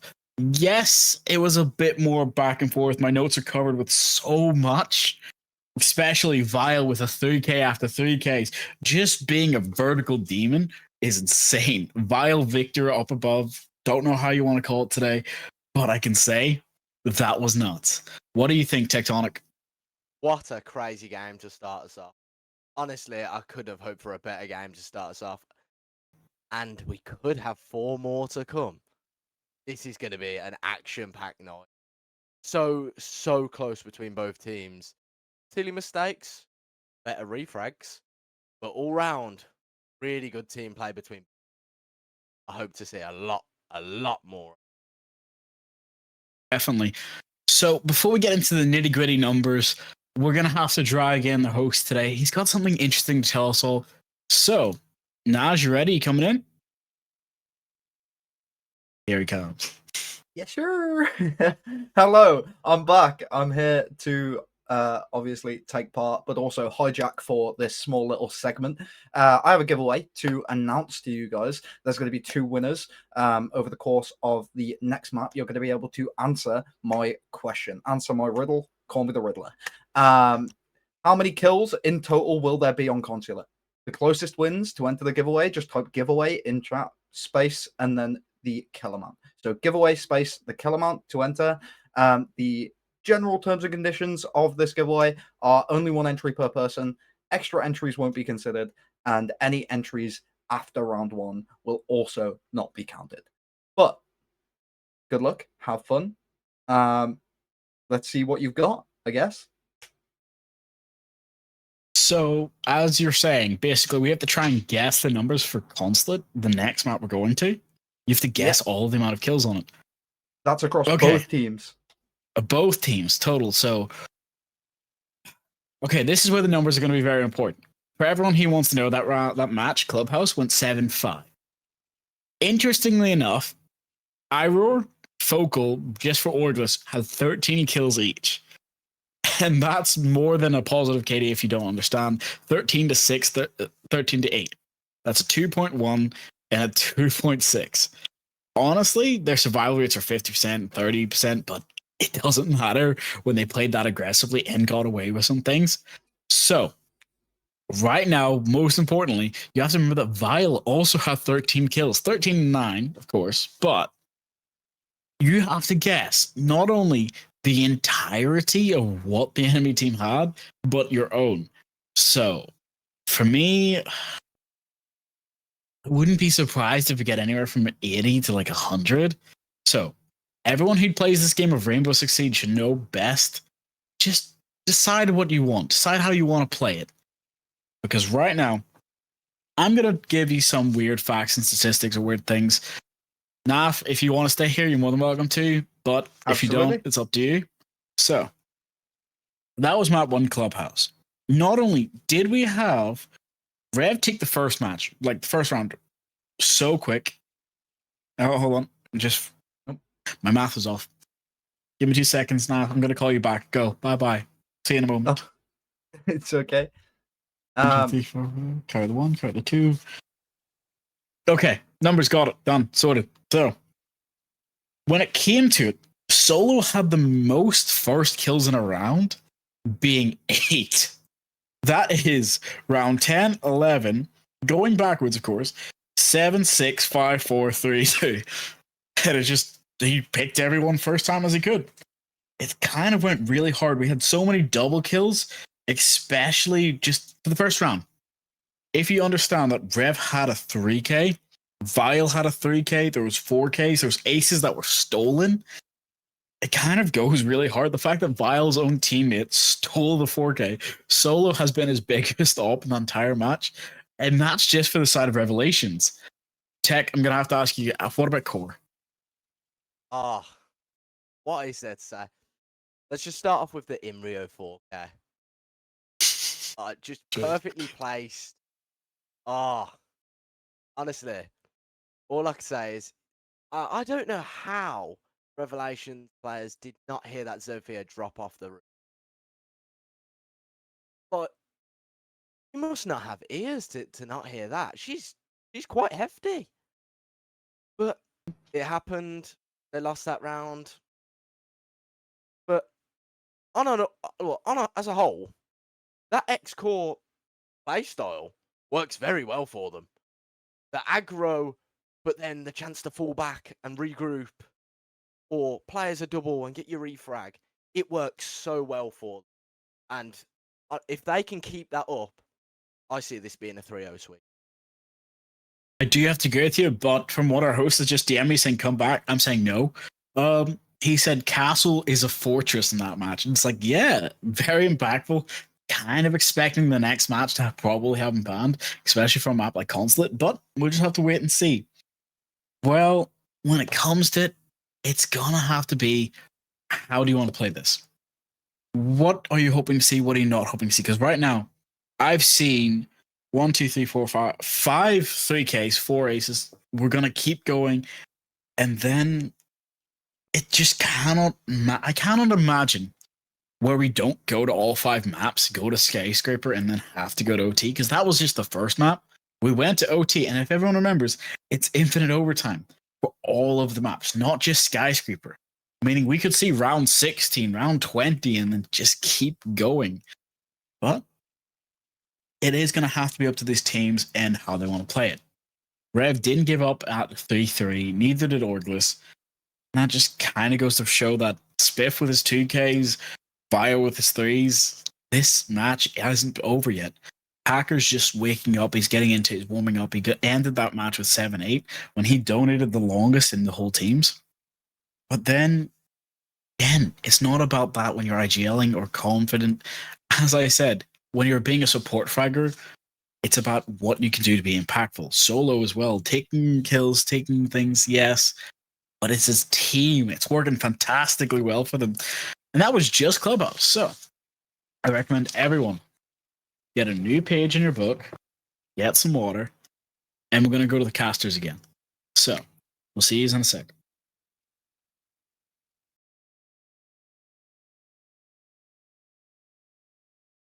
All right, Run. It's time to get back into it. No break needed. No lobby to be set up. Map 2, Consulate. Oh, man, this is going to be a tough one. This is one of the big maps. They talked about it in the setup with the analysts and the host. The big box, 3 full floors, pretty squared off in general. Not a lot of open areas they have to deal with other than those spiral stairs. So this is very much focused on how you execute across the map. So certainly that is something that I think both of these teams do very well. Nhaaj called it a strat heavy map as opposed to one that is, a run and gun kind of a play. This one I think is going to favor the play style for both of these teams, meaning close match all the way through. Yeah, but the potential to see the overtime on this one is absolutely here, especially if we see the standard on the splits, right? How are you going to defend 2F? How are you going to defend all of the basement area, including that vertical? I mean, on Clubhouse, we saw a ton of extensions, right? We saw on Consulate, we could potentially see some actual roam instead of extension, and that is what I really love. If it's any indication of what we saw in Clubhouse, 2 people all way up making that top down play absolutely necessary. Yeah, a bunch of isolation kills, but the potential for multi-kill is going to be outrageous. Just say it, my friend. You want to see the Cav play here on Consulate. I know you were beating around the bush about it, but absolutely, that's what the man wants to see. Cav on Consulate. So we know that's what he's looking for. Now, from a map pick perspective, Clubhouse was the Orgless map pick. So we know that's where they felt the most comfortable and they pulled off the 7-5 victory. Revelations got close though. And this going into their first map pick, Revelations wanting to play here on Consulate, feeling comfortable. This one I feel like is going to go the Revelations way. Yeah. And am I that readable? Absolutely. Give me the damn Cav. It's what I want. We want some interrogations, man. We want that roam game hot and heavy, and Consulate for sure can do it. I love the bands coming out right here. Clash immediately taken off the board. Don't want either Focal or don't want Focal to be able to put down the work that he was on the last map. And then on the side of the attack, Ying and Glaz off the board. That combo was devastating, right? The Candela's just causing a huge disruption, and then Glaz taking advantage of the cuts that were set up. Honestly, Run, this is it's a target-rich ban for sure, but still could be really good no matter who was playing Consulate. 100% target bans all around, getting rid of the Ying and the Glaz on the Orgless side. That's not tech here on this map. That is specifically targeting the Revelations players. And then same thing on the Revelations side, getting rid of the clashes, that opening pick. Did not want to have to deal with that. You know, don't give that option to the rest of this team to have them fight for it again. They were dominant on it. So we get the switch up. We're going to see Orglis here on defense to start off with, starting on the second floor. There was a little bit of back and forth here on Consulate about which were the primary, secondary sites. Second floor seemed like it had fallen out of favor for just a few, call it months maybe, but I think it's come back into that primary site play here for this map. Yep, and so we're going to take it up to 2F to start us out, Run. And sorry to let you down, Drago, but no Tachanka to be had here because why? Smoke's the better option, my friend, and they do bring him out. Bringing along the Goyo as well as a secondary form of area denial, going to make it absolutely devastating trying to push in. Pace setters almost across the board outside of Spiff, who brings the Wamai. All right, as we watch this Revelations attack get set up, I mean, up on the roof, you can see all those outlines were not visible because everybody upstairs. This is top down clear, even starting on the roof. You want to make sure they get rid of all the defenders out of some of those power positions. Just let them know that they can't sit around and wait for the attackers to drop. Now, from a shield, I love the fact that we're seeing Ions rather than playing the Monty like he played an awful lot on Clubhouse. Playing the blitz a little bit more forward, that feels like something that could work against this team. And look at this. Shield just made his way on up here. They're going to go ahead and just push right in. Packer able to find one. Solo takes one. Rival finally able to answer back. But the plant's going down, my friend, as the quick plant is here. No way. Sledge is going to be able to... No, he doesn't stick it. He was taken off the board. Focal able to find one now into a 3-3. Quick plant officially denied, but they did kill the smoke, right? They got that area denial off the board. Just have to deal with those Goyo canisters, and they're not going to be a factor here as Wolfsburg just gets in and starts going for the plant yet again, and they're going to stick it this time. So pressure is now the shield gets up, and a huge dash as Wamai gets thrown into the desk. Deimos able to find one. Vil takes Focal down, and an explosive round one here on Consulate. Damn. What a play on the Revelation side, right? Rather than playing the standard 2F strategy, the admin overtake where you focus on clearing out that top floor directly.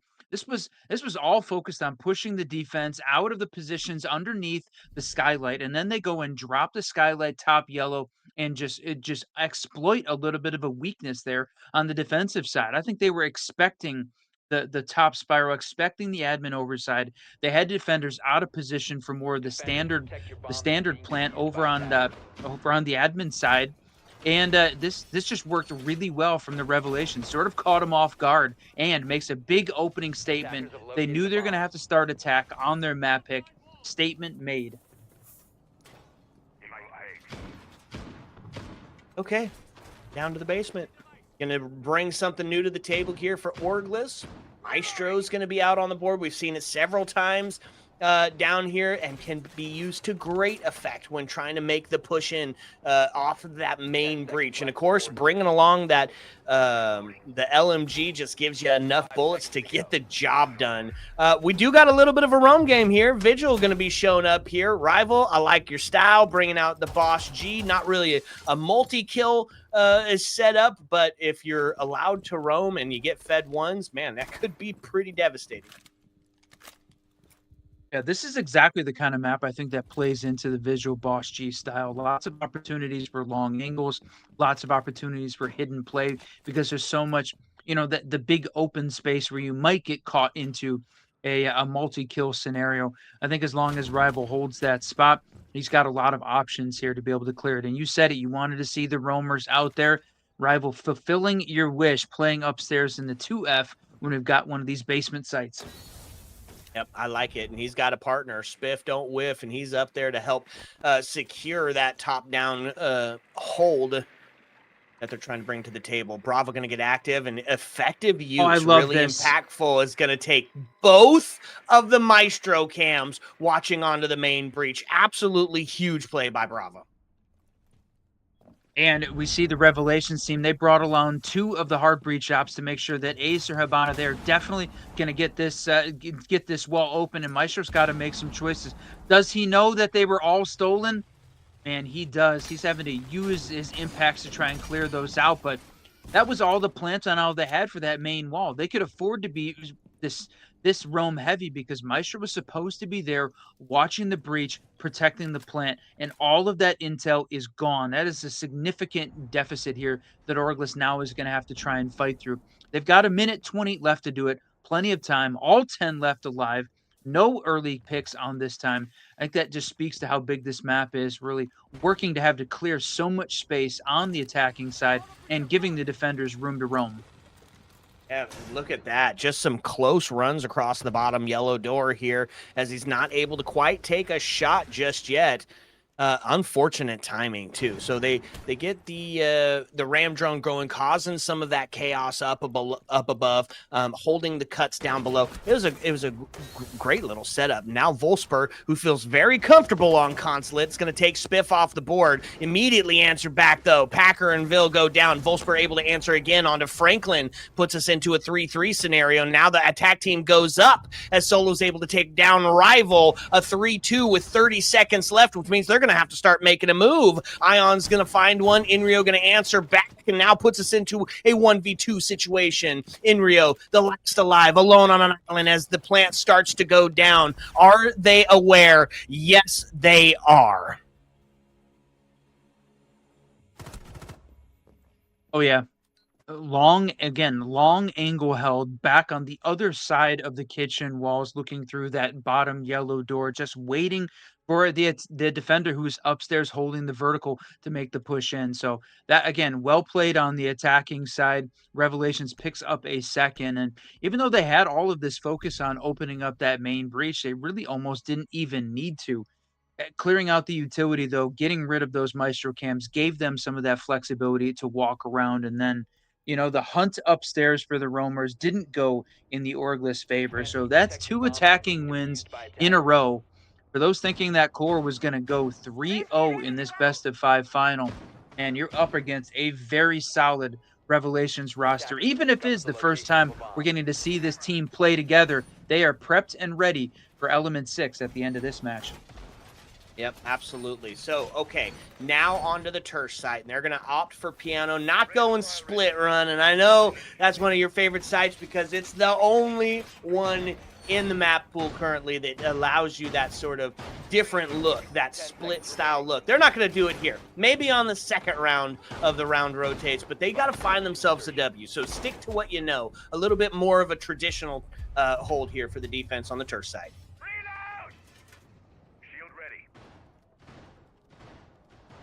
All right, a lot of utility upstairs here. The combination of the deployable shields, multiple players, a Rooney gates upstairs. So that's a lot of util that this defensive team is spending to hold on to the upper spot. But on the other side, Packer going to run the Twitch again, work on clearing that utility. So making sure they can get rid of as much of it as they can. Give them as much space to work with because this first floor site, definite vertical is an important part. They have got to gain control upstairs before they're able to plant because if the defense holds on to it, no matter how quick it's going to be, that vertical hold is going to shut down that plant. Yeah, absolutely. So back onto the shields for Ion, who does remain deathless inside of the first 2 rounds, claiming a 3-0 alongside Volspur. Means that they're going to try to take some of that space early, right? You got to claim the vertical here, and it's going to be an admin over to claim that vertical, and they've got 2 inside already. Now time to start putting the pressure on a Focal who sits up there, onto Spiff and Rival. Man, everybody up on the 2F outside of Inrio, the sentry, the lone anchor down in sight.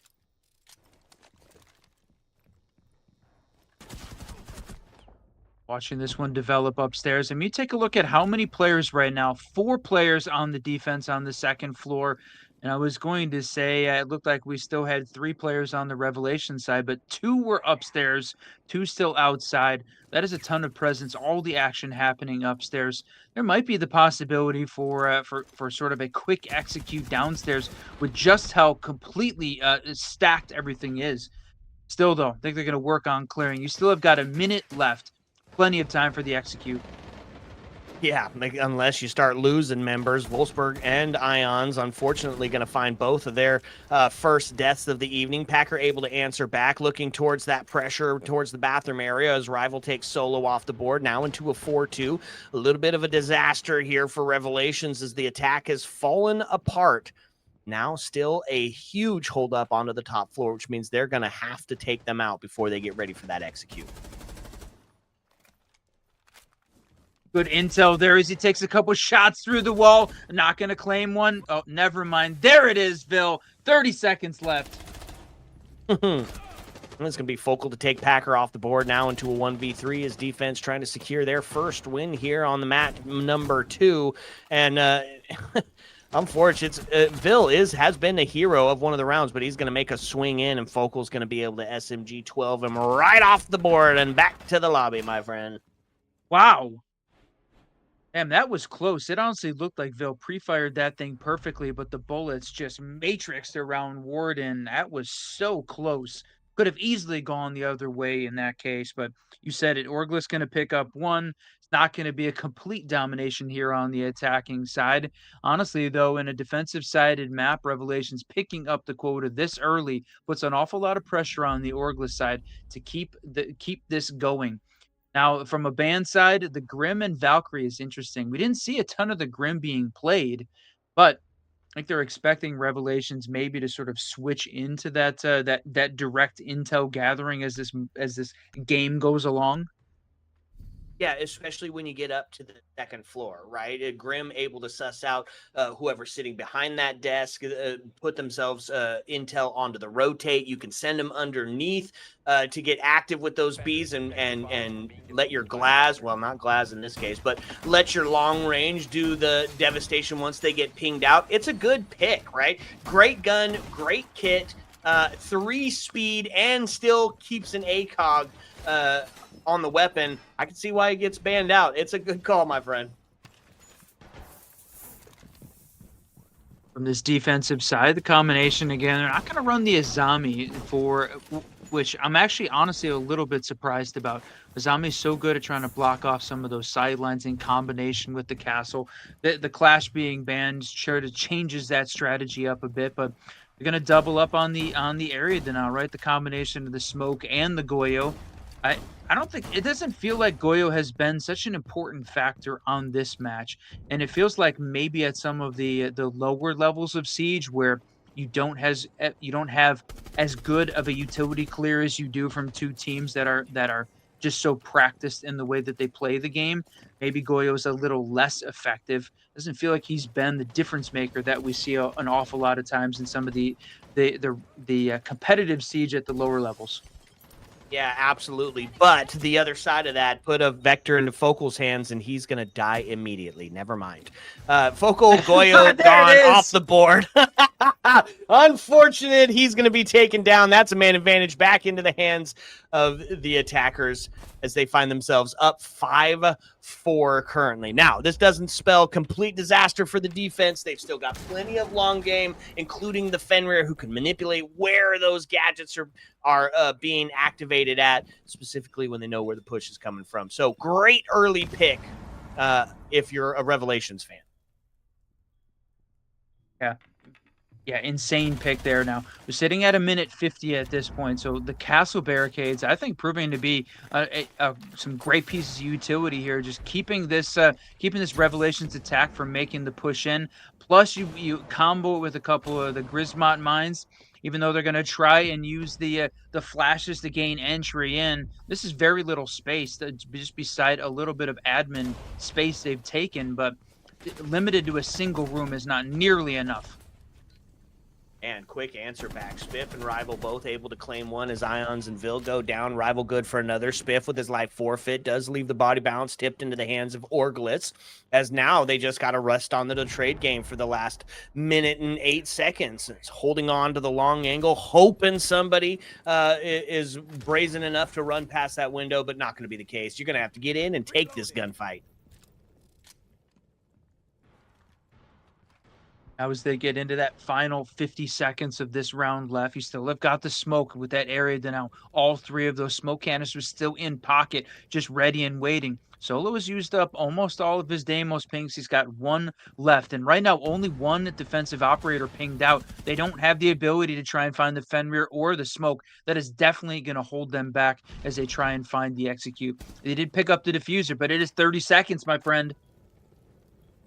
Yeah, now it really starts becoming an issue, right? The attackers down in the man advantage, now down in the time as well, and potentially not knowing where Inrio's at. Still 2 smoke canisters, so he's going to be able to deny that default plant with absolute precision. Well played. I mean, they're just not going to be able to get in. You got to have to take the gunfights from the other direction. One pushes up. Look at that. All of a sudden, a triple kill. Rival and Franklin both able to capitalize. Sheesh. Well, I know you say it all the time, and sometimes to my dismay, Smoke was the better pick in this case. I mean, perfectly played. The attacking team didn't bait out the smokes early enough, which ultimately was their downfall. He's able to completely deny the default plant, which forces them into one of these much more exposed positions. And then Franklin and Rival X exploited the fact that they were wide in the open and just deleted them off the board. That's 2 in a row there for Orglis. Revelations picked up 2. Orglis picks up 2. It feels like Revelations came in strong on their map pick, knowing they needed to attack, but Orglis has done a good job of adapting to that play style and having an answer back for the way that Revelations is playing it. I love it. Right? It's great adaptation by both teams. And now Revelation is going to have a bit of the pressure put onto them, right? You're already down a map, and you need to find a way to keep that momentum going that you earned early on into these rounds. So maybe some adaptation. Not going to see a ton of difference coming out here, at least in the operator lineup. Still bringing the Hatch Queen along. They are doubling up on that, on getting that breach open. In fact, they're tripling up on it. Ace, Thermite, and Habana. They're making sure that they've got every angle open. That's what we talked about early on round 2, was making sure that they could open everything up, doubling up on the hard breach in this case. This time, you know what? If 1 is good, 2 is better, 3 is best. Bring them all, my friend. They're going to use the Twitch there to try and clear out the utility, and the fact that Volsper back on that DMR, he hasn't been that tremendous impact player, but when they played in basement, you said it, he is comfortable on this map in that position and made his presence known back on round 2. Going to try and do the same here on round 5. Back to a little investment in the roam game. Vigil's out and about. Ella, the Spiff, going to make sure that they're holding on to that 2F. And it's a layered defense here, Run. Pressure on the top, pressure in the middle, and then a double anchor down below. Well, it was a double anchor. Now we've got Focal who moved up onto the spiral stairs. So a little bit playing for that vertical, looking for somebody to get caught into that rotate as well. Now they've got the Mira put onto that main breach, and they're going to try to open it up before the Mira gets there, but it's just not going to be able to be done. Yep. Wow, I thought we were for sure going to see a C4 over the top. I know that works every time in ranked. It's not nearly as successful in competitive play, but Thermite was there, punches the glass, goes to put the exothermic down. That was a ton of time available for a C4 to come over the top of that wall. Feels like a bit of a miss on the defensive side. Leaves Thermite left alive, and they've got utility here to open up all of these sight lines. And they're going to start with some hatch work here, as some vertical pressure or maybe a little bit of a backside push to be had. And that's exactly what Ace is doing here. Someone charges ring out, give him a bit of a walk through. And now a direct look into sight. So onto the rotate. Cut is set. Is he close? He doesn't know. Focal's able to take him off the board. Spiff, Wow. Rival, both answering back again. Ion's finally able to claim Focal off the board, but the damage has been done. Defense sits in the body balance ahead by 1, and 45 seconds as it starts to count down. The pressure down onto yellow, but it's going to be dealt What with. a trade. In Rio, Spiff and Rival. Feel like I'm going to be saying that combo name all day wrong. There is no Rival for Spiff, and Spiff don't win. What a comeback here for Orglis on defense. They have now won 3 in a row after losing the opening 2 to Revelations. This is a hell of an answer back for a team that looked absolutely dominant here to start this thing off. I said at the end of round 2 that it looked like if you bet on an Orglis 3-0 victory in this best of 5, you were going to be sorely mistaken, but they're making my eat my words right now and putting up a hell of a fight. And at one point in time there, we saw 5 trades happen in the amount of time that it takes for the kill feed to show on the screen. That is a crazy amount of engagement and shows just how close these teams are in terms of positioning, play style, and where they want to take those fights. Last round of the half of the second map before we get into the op swap and start switching sides up. And so back to the test on the Tersh run. And this time, I mean, I'm really, honestly, it's just going to be a very similar lineup, sans like the castle, to be brought along here. Still holding on to that vertical very heavy. In fact, everybody up there yet again. I believe last time we saw this, it was 4 up and 1 anchor, and it worked. So I wonder if we're going to see this again. Absolutely. It's such an important part. They have got to hold on to the vertical. Inrio's going to be downstairs, but the rest of the squad upstairs. And but that round was the round of the SMG-12, that thing being totally dominant. There was some talk about whether or not it was going to get nerfed coming into this year 10 season 4 because it was such an impact maker and certainly has showed up here today in the SGC Grand Final. Revelations on the attack. Brought on a little bit of direct, some of the direct operators, the Blackbeard and the Ash. I love that they brought out the Dokkaebi. We have not seen a ton of Dokkaebi. This could be the option here that gives them the intel on the roamers. That's a piece that feels like it's sort of been missing from this Revelations attack. That's one of the fun things about the new ban phase, right? It used to be if Dokkaebi wasn't banned, you had to play her because she's just that good. We're talking DMR metas, intel and opportunity created by the cams. But ever since that new 3rd ban coming in here, Dokkaebi just hasn't been played near as much. It's like the obligation to bring her along is not as heavy. But look at this. Blackbeard pushing into sight, and he's going to go for a turtle plant right in the corner. All 5 alive. Swift's going to get taken off the board as they're going to find another down onto Inrio, and Blackbeard does get taken down before he's able to get that plant. So unfortunately, it is not going to go down just yet as the initial attack has been thwarted. I burn up one of those smoke canisters, taking down Ions, continuing to be a force to be reckoned with on this Shields, but this time it's thwarted by the Orglis team, managed to take him down. It's a 4v3, so slight advantage here for this attacking team, but the vertical, right, still being held. They absolutely need to clear Franklin off this position. Otherwise, there is no way they're going to be able to get this plant down because he has got an angle holding that diffuser, and Revelations needs to deal with this before they do anything else.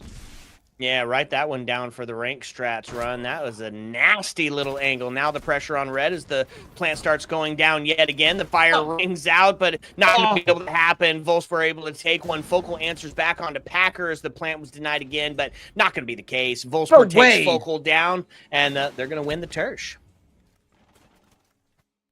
Holy cow, but winning it by playing the vertical in reverse. They didn't go upstairs to take the fights directly. They went through the floor expecting where the Orglis defense was holding onto the angles.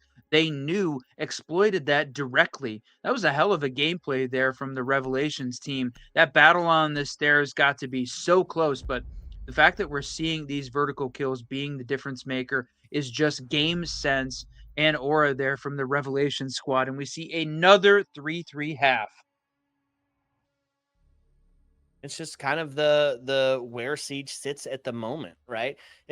Mostly defender-sided maps still going even. Feels like that puts a bit of a momentum into the attacker side, right? Because like if you're not getting it done onto the defense, now you go, or you're not getting it done on your defense side, now you have to go get aggressive on attack. And if that falls apart because the coordination is better on the other side, it's tough. 3-3 split, super fun. And interesting that we're seeing the Ying Glass bands again, this time on the opposing side of the map. So, wanting to make sure that that the Orgless team can't exploit that either is an interesting strategy. So, and then from the defensive side, the Clash and the Mute says to me, right, they wanted to try and avoid at least make opening up the walls maybe a little bit easier, but also keeping the drones alive and getting in, working that intel side of the map. Again, expecting that from a very good Orgless team, how well they manage intel here in Siege. Drago in the comments saying that a Tachanka would be brought out. Yeah, it's 2F Consulate, Drago. So, yeah, there might be some Tachanka play. The question is, will it be good? Will it be worth it? Doesn't matter, Smoke's here, so he'll be able to take care of it. Yeah, Smoke and Tachanka out on the map here to start off round 7. And from at least the way that we've seen the game play out so far, generally some of those quick engagements, but there are some rounds where everybody's just in the right place at the right time to go trade, and then sometimes we're seeing these long waits until the very quick execute. From a second floor play, it looks like the Orgless team working on at least starting the admin overside, opening up some of those windows. But look at this, all focused up on the roof. You got 4 players upstairs right now, ready and waiting. Double shield duty.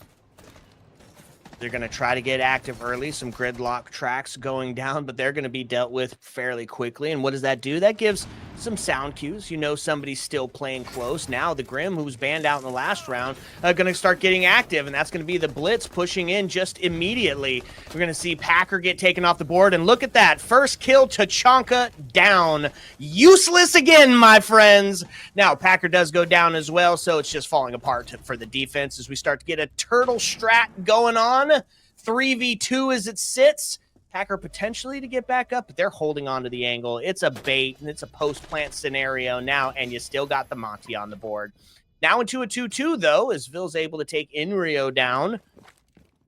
Got a little bit of a tough situation. Maybe a play for some vertical here. They're going to jump out and try to claim one, but Kiba Bear is going to lock it down as they start to go for a bit of that plant, and there it is. Franklin, double pistol duty, pistol popping, body dropping. Franklin is absolutely on fire here at the second half of this map, running the Monty, going for the plants, the objective-based gameplay, jumping out the window, and taking down 2 with his pistol to finish it off. Boy, that's an Orgless round. It looked very good for this team. So we did see, right, Revelations pick up 2 attacking wins to start this thing off. So it is not unexpected at this level of gameplay. So now we get to see the basement. How is the more bunker strat going to hold? Man, I'm not sure. I mean, Orgless is just looking good, right? They're just winning more of those engagements. When they spot the gap, they are so quick to just jump in and take advantage of that. And they're ISOing people in sight, right? That smoke was absolutely caught from Yellow and the bathroom push and just absolutely dealt with. They're winning the isolations even when they're not alone. You know what? You bring up a good point, and it makes me think at this point we might be starting to see the effects of the fact that this Ex-Qor roster has been playing together a long time, right? Ever since the breakup of the M80 roster at the conclusion of Challenger Series, saw the formation of this super team, and they have basically stayed together since then. So we're talking about playing through all of the summer months here in 2025 together as a stack in a multitude of tournaments and getting very comfortable with it. On the Revelation side, yeah, this is the prep. This is the prep there for the Element 6 roster, but it's a new roster. Some individual guys who are great at the game by themselves. Hacker, Recited, Solo, Ions, Volsper, Vil. This is a game, a team of gunners. Oh, to me says that beautiful. Keep them together just a little bit longer is going to be a very dominant roster, but they've got to survive Qor today first. Yeah, and that's going to be a huge first kill. A C4 is going to take the Dokkaebi off the board. That means that Crutch DMR is going to be dealt with. That means the intel that you could have had done and dusted. And now you still don't know if there's people up onto the second floor. There's not. Everybody, for the most part, bunkered back down. Solo still sitting in that the spiral section, but he's going to eventually rotate back down as well. And now it's in a 5v3. They took one of the shields off the board and that intel. Huge first couple of plays. And they still have got one shield left. Focal pushing down these spiral stairs, but the impacts out, the nades.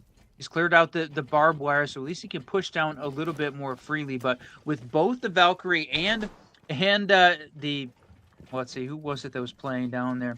It was Vil holding on to both of those players downstairs, putting pressure on the blitz. Not going to be able to just walk down those stairs without fear of repercussions. He's going to have to fight to get through there, and they got to keep themselves alive. You only got 3 at this point, and Volsper using the 2-brow, just slowing this whole thing down. Look at that. Yeah, no kidding. Now we've got a minute, and they're starting to posture outside of the spiral. They're giving away some sound cues here that he's coming down, but nobody really wanting to put themselves into any danger swinging the shield just yet. So still sitting in that 5-3 is the last 50 seconds is going to start counting down. 2-brow going to try to slow that hatch. And Blitz gets in. They're going to get a kill from behind. Solo takes him off the board. Inrio able to answer back, and just like that, it all falls apart. Ion's able to claim that last kill. Good defensive hold here at the end to tie us up as we head into round 9. 4-4 with Orgless and Revelations matched up again evenly. That was a great basement hold there from the Revelations team, really shutting down Orgless before they could even get a real stronghold in place. It felt a little bit too spread out, but not really taking on some of those like see more accepted strats in the way that you're pushing that basement. Wasn't a huge focus on the vertical. A lot of action happening there on the spiral stairs, which is not typically a place you see a big attacking push or a defensive hold. So feeling a little bit off kilter. Now we're going to see the second floor one more time, as this was a attacking win previously. So Revelations stopped the bleeding, got the momentum back on their side. Going to try the second floor one more time. Yep, and this time, no Tachanka on the board. Going to stick with the double area denial and the smoke and the Goyo. A much better combo because it leaves the Goyo free to go move around, and they got a little bit of speed with it as well. Pace setters here run. Pace setters. Packer going to be put himself onto the Warden, but with a C4 instead of the shield, so no vending, I don't know, gadget help, I guess. Yeah, they're not going to have that defensive utility to try and hold on to that spot. So that's the question. Are they just going to give up the admin side entirely, or were they expecting this Orgless attack to be a little bit more direct focused on the windows or on the main breach? And from where you can see the blue outlines, everybody outside upstairs at this point. But they do look like they're going to go for more on the admin side. So that's going to put a ton of pressure here on Packer playing the Warden, the only guy over on the admin side right now.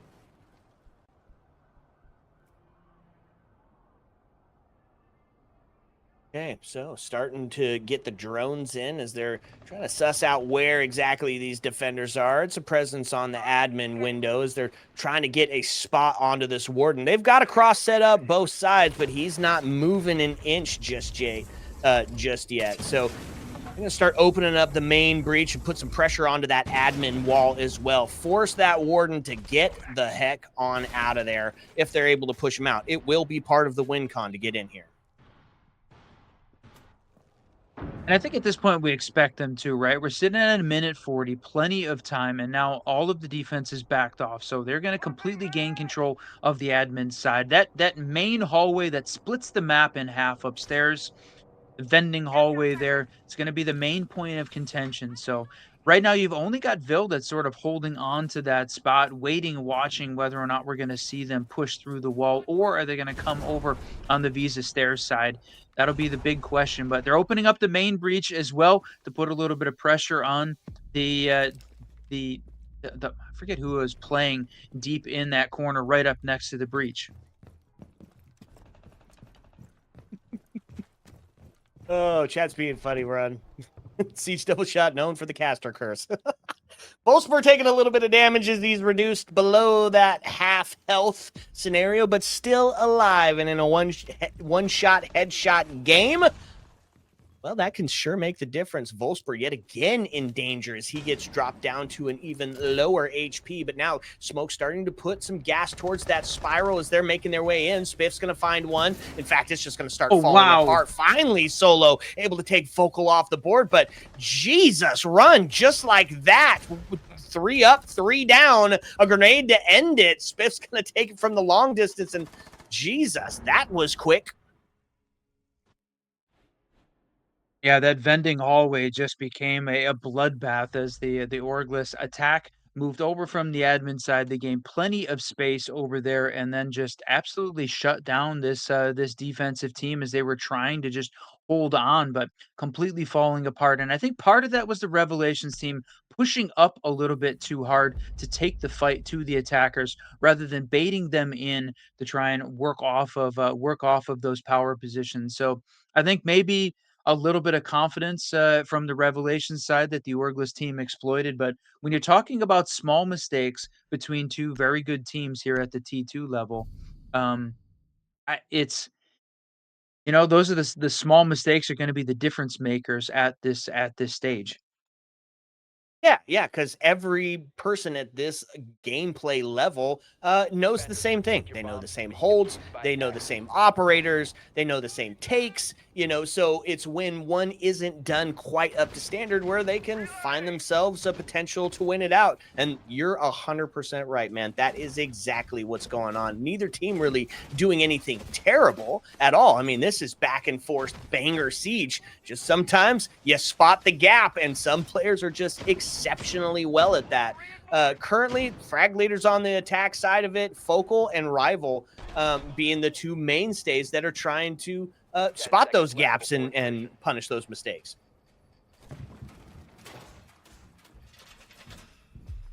From a defensive lineup, we didn't talk an awful lot about the bans there, but the Valkyrie coming in on the defensive side, and then Grim or Revelations there, making sure that makes it a little bit tougher to identify where the defenders are playing at. So I think that's honestly a good call. We saw Grim being used to great effect upstairs, holding on to the windows, and oh no. All right, good. The dreaded circle of death from the observers, but Solo going to pick up the first, taking down Inrio, and that is huge because that was the Twitch. So any of these pieces of defensive utility that they were planning on using the Twitch to try and clear out the Mozzie Pest, the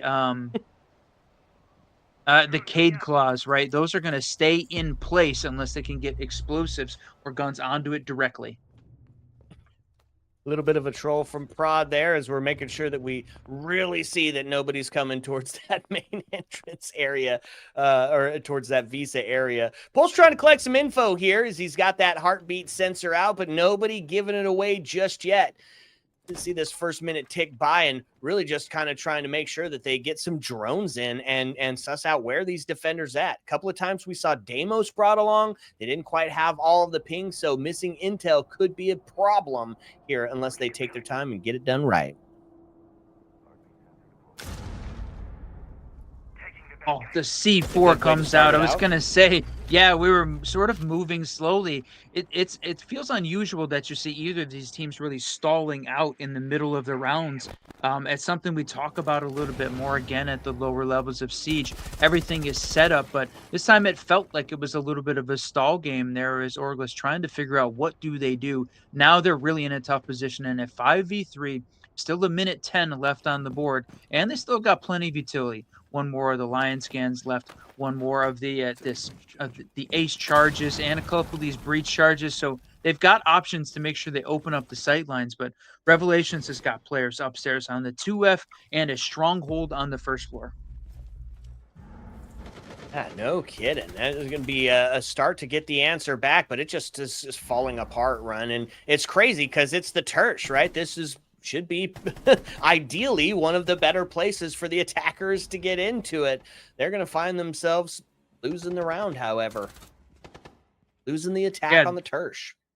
Yeah, they absolutely struggled there. It really felt like Orglis just after losing that initial pick goes down from the spawn peak and losing the Twitch. That was just I don't know whether or not that was a really a hinge pin piece of the attacking lineup that they had ready that just got shut down. But it sort of stalled them out, and now we're in a 5-5 scenario heading into round 11. So the back and forth battle here has been going on since round 5. We haven't seen either team pick up 2 rounds in a row since back on round 5. So it just speaks to how closely, evenly matched they are.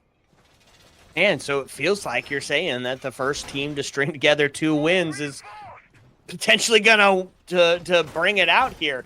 5-5. Next one is a match point scenario on map 2, and this is a huge map, right? This is a big match because if Orglis finds the win here, they're now 2 up in a series of 5, which means they only need 1 more to get it done. So Revelations, now is the time. If you're a Revelations fan in the chat, start hyping them up. Get Packer that hype that he needs. Start getting some of that energy because they're going to need everything to get this one done. Yeah, I mean, he's IGLing this team, and we said it's a team of gunners where we'll see whether or not this is the lineup that they need, but it certainly feels like losing the clash seems to be a significant part of what makes this difficult. And the Observer's given us a good shot there of the Cade Claw upstairs, stuck inside the rafters. Going to be very difficult to try and clear out. This attacking team didn't bring along the Twitch to manage it, so they're probably going to be playing from the vertical down, looking to clear out that Cade Claw. They don't have the Thatcher. They brought Thatcher last round, so they're going to be relying on just the EMPs from Rival or the direct nades from Focal as the only 2 options to try and clear that Cade Claw out. I think that's going to make this main breach very difficult to open, and definitely, at least early on in this first minute of gameplay, gives Revelations the upper hand. Yeah, I'd agree with you. Did you see that? He threw that drone right into the drone hole. Pinpoint precision there on the drone throw, my friend.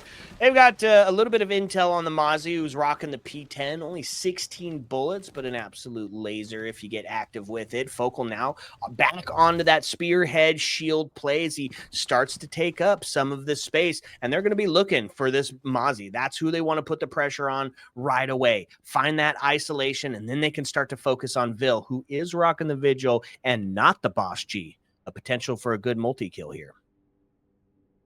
Yeah, he's waiting in this lurk position upstairs on the spiral stairs, just waiting for one of these attackers to try and make the push over. But this has been a very much a top-down clear from the Orglis attack. They started on the 2F, pushing all the way down, and Bill right here is going to be the difference maker. He is in a fantastic position to be able to catch the attackers off guard. They're going to get focused on the execute. They're going to work on the vertical piece. They're going to think that they're in play, and then Bill is going to be ready to just pounce. So that's the piece that we're watching out for. They did manage to get the Cade Claw off finally with a little bit of the explosive, so Thurman is going to open that main breach up, but right now, still big focus on the vertical here from the attackers.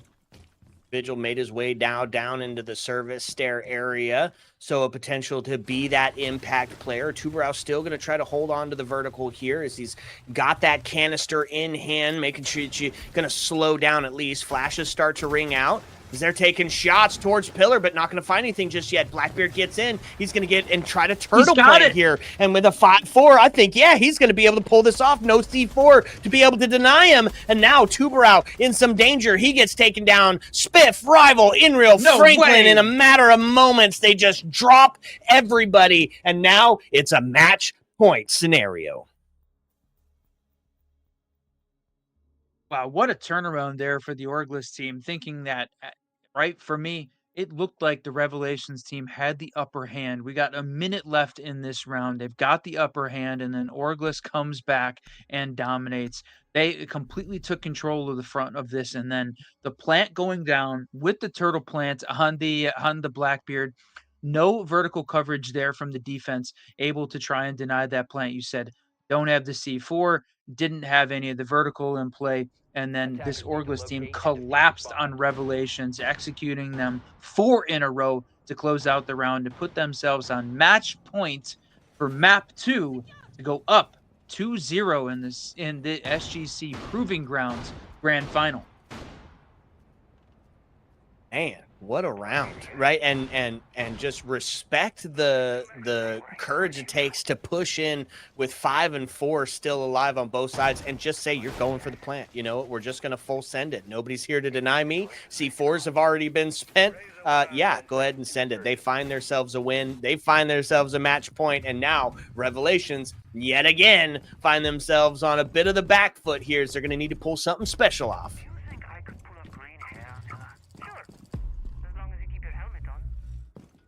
All right, my friend. 10 seconds gone as this opening round, and running the shields one more time.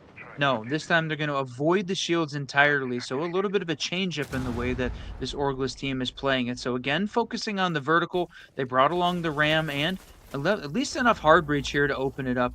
The Dokkaebi, we talked an awful lot about her, and that the impact tricking on the ace to just leave it as a head hole rather than a true entrance there on the main breach. Yeah, that'll make it a little bit more difficult. You have to expend another Selma to potentially even get into the hard breach. So now they're going to be a bit of a redirect run. They're going to get basically everybody in, right? That's going to be the big key here, is get everybody in a position to, again, drop themselves into sight and just collect death. We'll see if that's the way that it plays out. Everybody's still outside as of this moment. It's a minute into the round as they try and make the admin over push, getting active, fighting, looking for a spot, but Packer is still holding on to this spot, getting flash, playing the Warden though, walks into the open window and Spiff punishes him for that. So he killed a little bit of time, but I don't know if it's enough. Giving up that admin side is going to give the Orgless attack team a lot of room to work with, and in a 5v4 scenario, much better position. They are looking good right now. Revelations, it's time to step up on match point. Yeah, they're down in the body count, but not down in spirit. Still got plenty of time to just hold out. Find one engagement, and you put yourself in a real good position towards the end round here. So just over 60, but Spiff able to take solo off again. And now look at it. They're doing it again. They're just pushing into sight and taking space and planting. What a shot! Holding on to it as the Ram, the boogie drone, starts to get active, and they get it. It's a plant and a low health scenario here for the defense, and they've got the window repel, and they've got somebody to watch the run out. This is a disaster if you're the defense here. You're going to 12-6 for Wolfsburg as he's going to try for the run out, but Vill's going to be dealt with immediately, and it's just too clinical, my friend. Clinical indeed. They've had a couple of great executes coming out there from this Orgless team to just close this thing out. 7-5 victory. That's 7-5 at 2 maps in a row for them. So this Revelations team has got close twice, but unable to come up with a victory, giving the Orgless team a 2-0 lead in the map count, closing out Clubhouse and Consulate in 12 rounds each. So great play by this team. Now I feel like those guys calling out this Ex-Qor roster as a 3-0 victory, getting a little bit closer, but I think Revelations has got more up their sleeve here as we head into Nighthaven.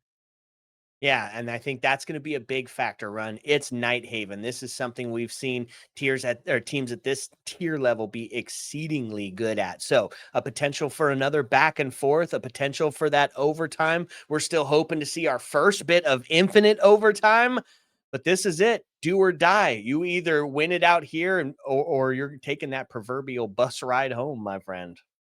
Sheesh. Yeah, that's right. Wow. All right. Best of 5. We're already through 2. And right now, this Ex-Qor roster, Orgless, has got the option to close it out. Time, though, I think, to hear what the analysts have got to say about it. Yeah, I think you're right. Let's send it back. Tectonic, Star, Drago. Give us the deets on why T'Chaka was a bad op to bring in that, that specific scenario.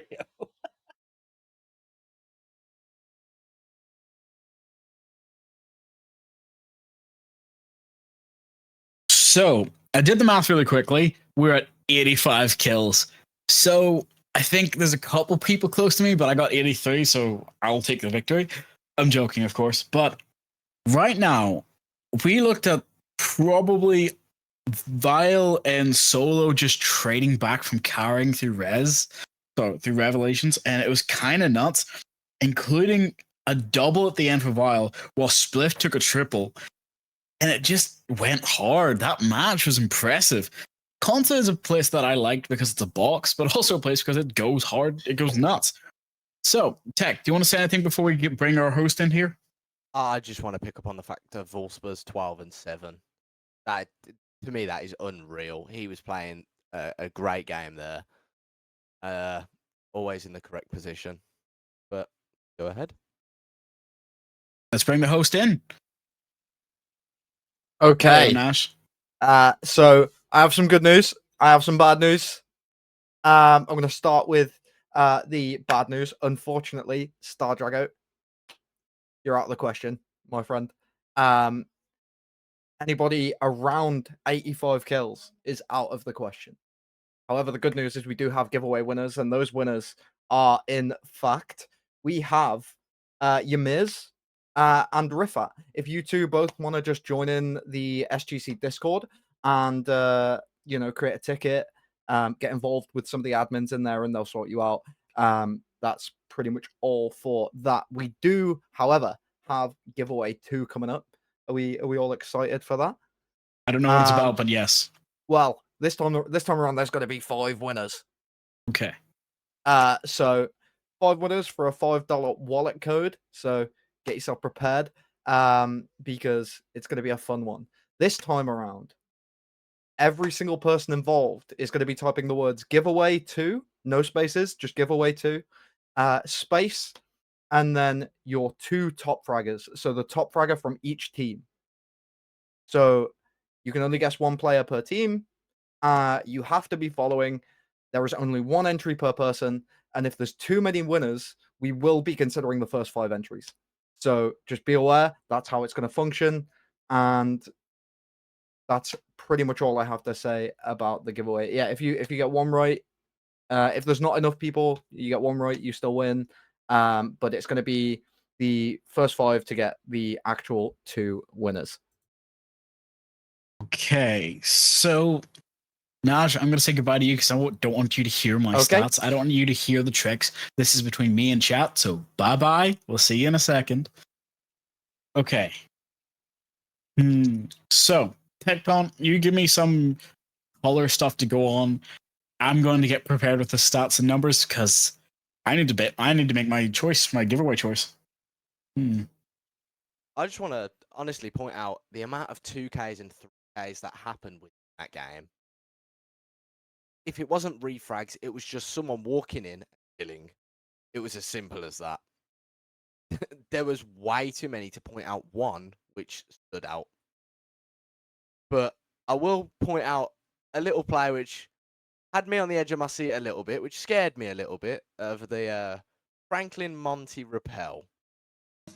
That scared me a little bit. I was wondering what he was trying to do with that, because of course Monty, quite slow, big target, pistol. But shocked me, came out clutch, got both the kills, and the round won. But other than that, if you are ready with your statistics. So statistically, just for that last match, as you said, Rival and Wolfsburg just giving a hell of a game, both having better than 1.5, 1.7 respectively. Rival, 11 and to 7. That is a 1.5 KD. And honestly, his KPR was 0.9. I'd say that's pretty good, especially for a survival rate of like 4.1. Everybody else on his team barely had that. The closest was Franklin with also 4.1. But okay. So here's a little something between us analysts and you chat. So don't go telling the giveaway people because it's going to be my vote too. Neither match has had the same person top.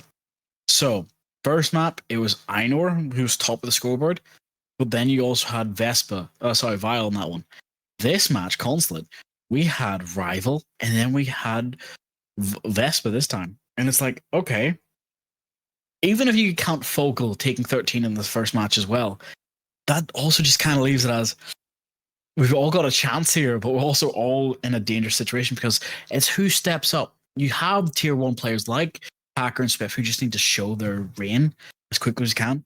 But currently, we are at a 2-0, and that's not something everyone's ready to see.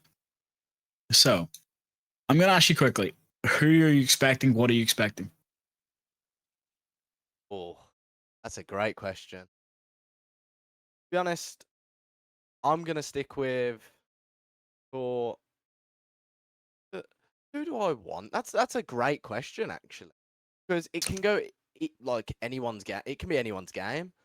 You could have a game of your life, but to be honest, I think it'll be Vile, and I'm gonna say Rival. Okay. You're going to say Violent Rival. I'm not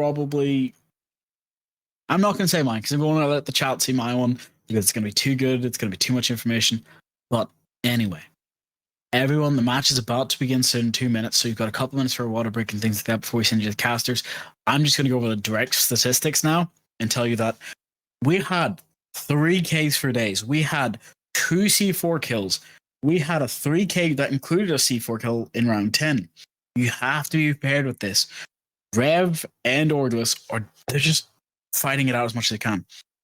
But they're not making the best out of all of their utilities. Yes, they're playing hyper aggressive, but Deimos only having only having Castle tracked at one point wasn't the greatest. The pick and bans being Ying and Glaz and Clash and Ying. Yes, it's everyone trying to set up for the best option they can. But looking at the numbers and the stats, it looks like the match could have went either way for most of it. They were trading back and forth all the way to round 10. Then, for those final 2 rounds, Orgless took it. That just kind of puts them in a bad state for Revelations. They need to clutch back 3 maps to win. I'm not going to say they can't. I know for a fact they can. But, as we stated at the start, we got to be prepared for Element. They're not going to let it go one way or another. So, we're going to send you back to the casters in a moment. And I'm going to have to say it. When this match ends, and I mean this for everybody else, don't be surprised if the story doesn't point where we want it to. I'm expecting a clutch back. I'm expecting everything. So let's send you back to the casters.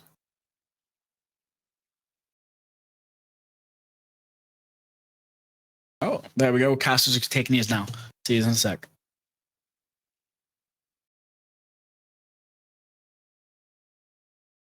All right. What's up and welcome back, fellow Seed spectators and players. We are back again. Map number 3, Whiskey Run. It's all on the line. This is do or die time now. Yeah, everything on the table here for Revelations, down to a best of 1 for this team. They absolutely have to come up big here on Nighthaven if we want to see this grand final go any further after a 7-5 loss on both Clubhouse and Consulate in order. So tough. I thought they for sure were going to come back big on their map pick up a win on Consulate, and go into Nighthaven evenly split. But Orgless was just better in the long run at closing out rounds consistently. That was the difference maker for this team, and they pulled it off. Yeah, absolutely. Here's my fear, Run, is now we head to Nighthaven and kind of a fun combo of the last 2 maps that we watch, right? There's some very big similarities in how it's played. When you're on Clubhouse, you're bringing that double hard breach, you're opening up everything. Same for that 2F on Nighthaven. When vertical is going to be necessary, the roam game could be potentially heavy. The extension's big. Lots of 2F presence down in the basement as well. Run. I mean, I'm hoping, and I'm fingers crossed here, that Revelations will take what they learned from Clubhouse and Consulate and apply it to Nighthaven, or this one is over in 3. Nighthaven is definitely a map that I can see this team being very good at, right? It's a team of fraggers. This map can absolutely be a frag heavy map because it's got some more of the open spaces that we don't see as a part of the other 2, right? Lots of open space in the basement, big rooms upstairs. They've got the warehouse that they need to deal with, which becomes such an important part of the way that it gets managed. But this is really, for me, usually comes down to who manages some of those hard breaches better, with the 2 main sites being very, very very focused on opening up those main walls, it becomes a battle for those points. And from the Orgless side, they want to make sure that they can make that a little bit easier, getting rid of both the Cade and the Bandit here to start, forcing this Revelations defense into using a combination of the Mute and the Two-Brow, both of which are being brought here on round 1 to try to manage keeping those breaches closed. I like it. Honestly, I think it's a good setup, right? We head up to the second floor, which is ideally the primary site to get started here on Nighthaven. The thing is, though, when you're banning out the Bandit and the Cade, being able to get everything opened up, you leave people on the board like the Mira and the Azami. And according to the rules, if they're available, we're going to bring them. And that's exactly what they do here. Mira's been instrumental in holding on to not just the catwalk area and supporting the Azami hold, but defending against the backside push and a C4 to boot. This is a difficult setup that the defense has brought to the table. And honestly, it's exactly what Revelations needed. All right, my friend, get into this opening round. I mean, a little the Selmas here, they're going to open this up to start with. And oh, look at this, using the combination of the Two-Brow and the Mirror. They're going to go for the trick. Is they going to get one or both of those, the Selmas, off? It's like just going to get one. Just one of them. Yeah, but damage done, right? I mean, that's tough. Now you've got it opened up above the Mirror. Now you've got to deal with that when you're trying to come in and get that secondary hard breach going, which in this case is going to be the potential for can openers. One Selma charge left in. Pressure starting to mount onto the catwalk side of it. Azami under a little bit of scrutiny, but not going to be taking any damage just yet.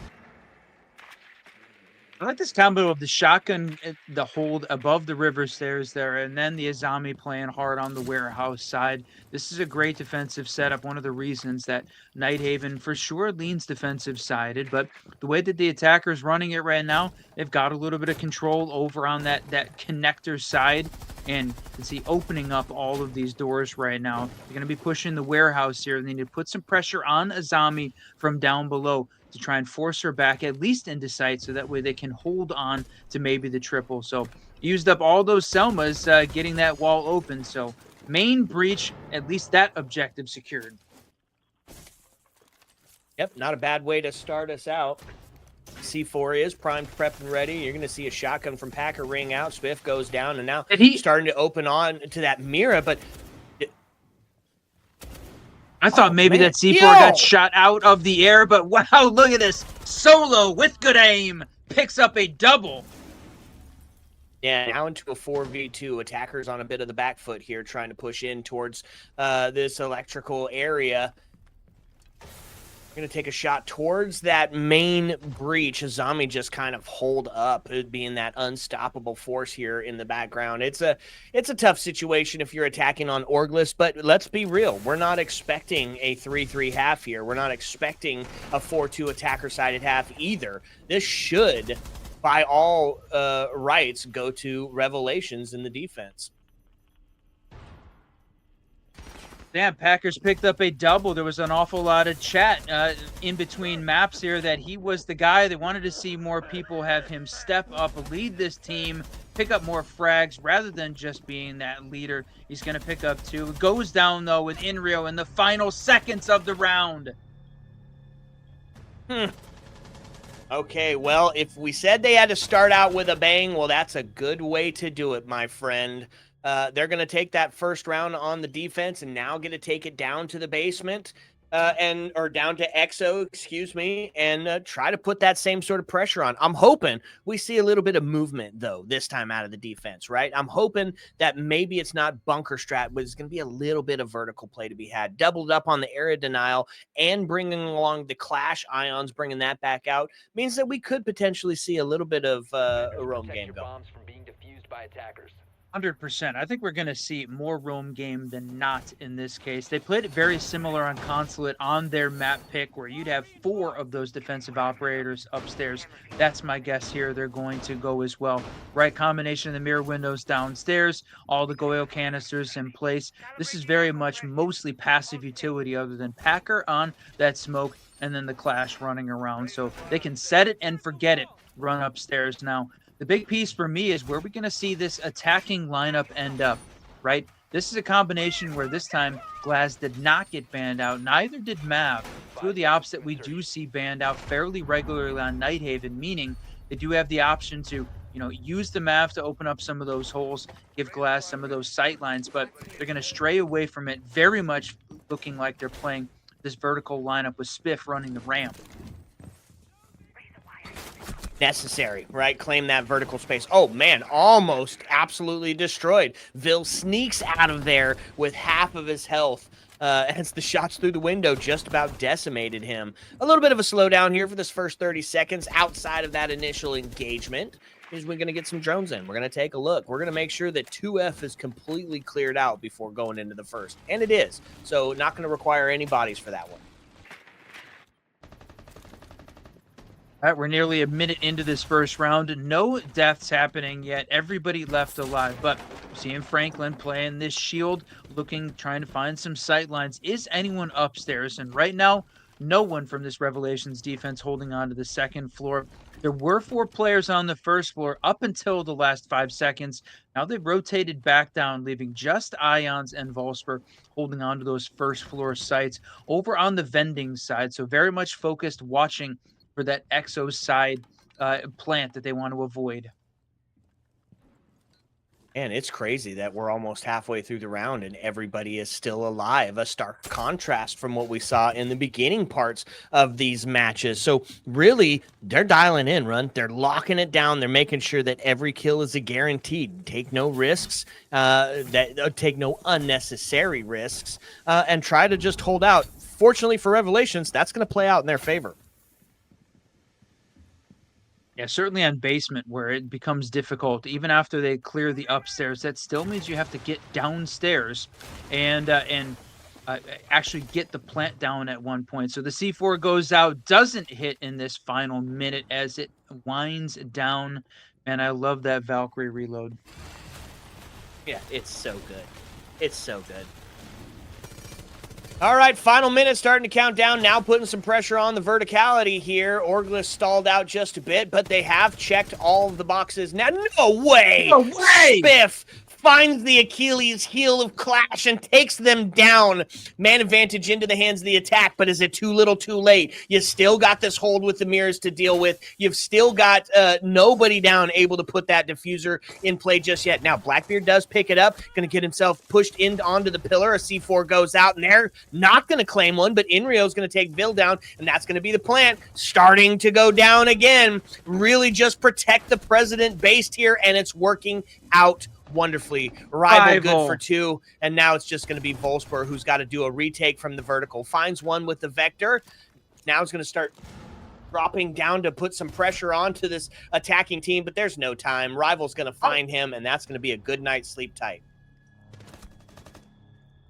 Damn, I thought we were going to see a trade, but no. Shooting through the wall, working the mirror window against the defense as he makes the drop down. And yeah, Orglis comes away with an attacking win. It was a great execute there at the end, including the objective-based gameplay, getting that diffuser down. So well played on their part. Revelations looked like they had a good hold in play, but a couple big kills coming out there and losing the Clash, just barely exposing Ions. The back of his heel was the only thing that he could see, and Spiff absolutely exploited it, running the Uzi charm as well. There you go. Maybe that's part of the win con. You got to put the Uzi skin on, or the Uzi charm. All right, I should be winning more ranked games then. No, it's comp only. Yep. And only when it's Spiff that's doing it. Oh, well, okay. That's pretty specific rules. Back up to the 2F. They're going to run it back and try it again. Oh, wait. No, this is the Terse site. Excuse me. Acting like a 2F site with a bit of an extension here. This is, of course, reminiscent of how you'll see that most of those first floor sites played out, especially heavy here on Nighthaven, especially that they got the Fenrir and the castle involved, really doing double duty to make sure that you can't claim that vertical. Yeah, and right now a big IT hold upstairs, and it's a little bit of a dangerous spot. So Solo's going to hold on to that spot, try and prevent this attacking team from gaining any of that space, and watching for that default plant hopping in the window. So on the other side, Focal working here. The Twitch drone trying to find where is Packer on the mute, and again the chat seeming looking for this particular combo of op and player. We're going to see what Packer can do here. He's got a C4 out, but they lose one of those mute jammers to the Twitch as Focal clears out some of that defensive utility. First minute of gameplay ticks down as Tubrow uses more of this gadgets, just holding on lockdown IT.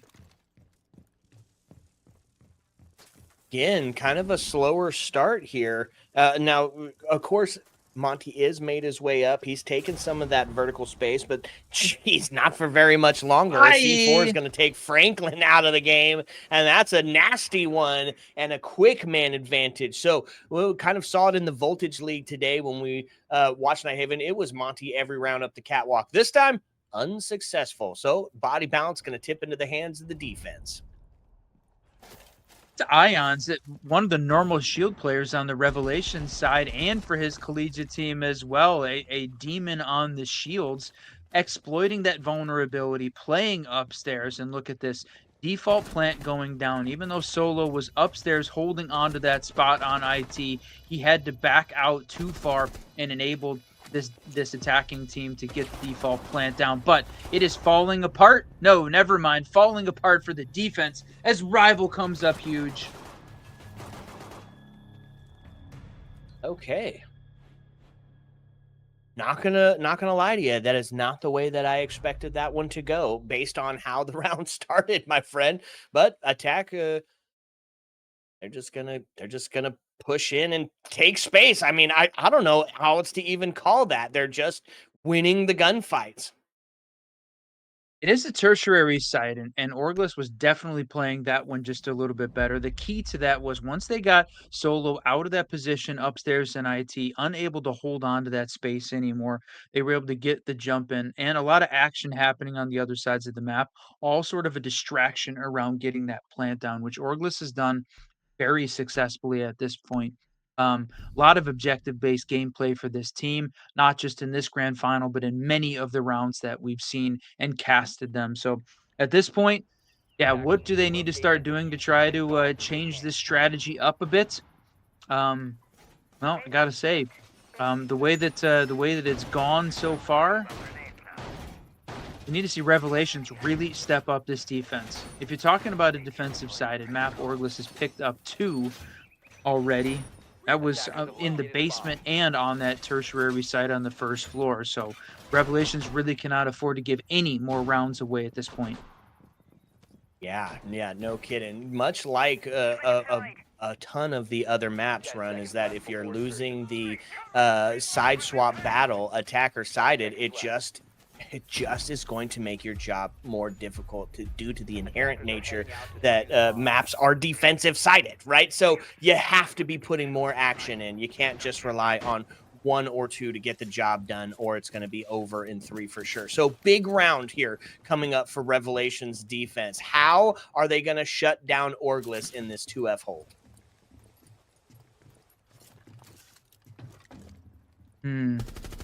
I like the fact that we got Volsper back on the Azami in this case, combined with the Ions playing the Malusi to try and slow some of this down. That's preventing the Orglis attack team from getting in, taking some of that space. Now, the trick here, I was going to say, was the Flores Focal running this spot and giving them a little bit of a boost, clearing out some of that utility, but they were ready and waiting for that drone to come in to clear it out. That they need to keep on clearing this attacker util before they can really gain some space.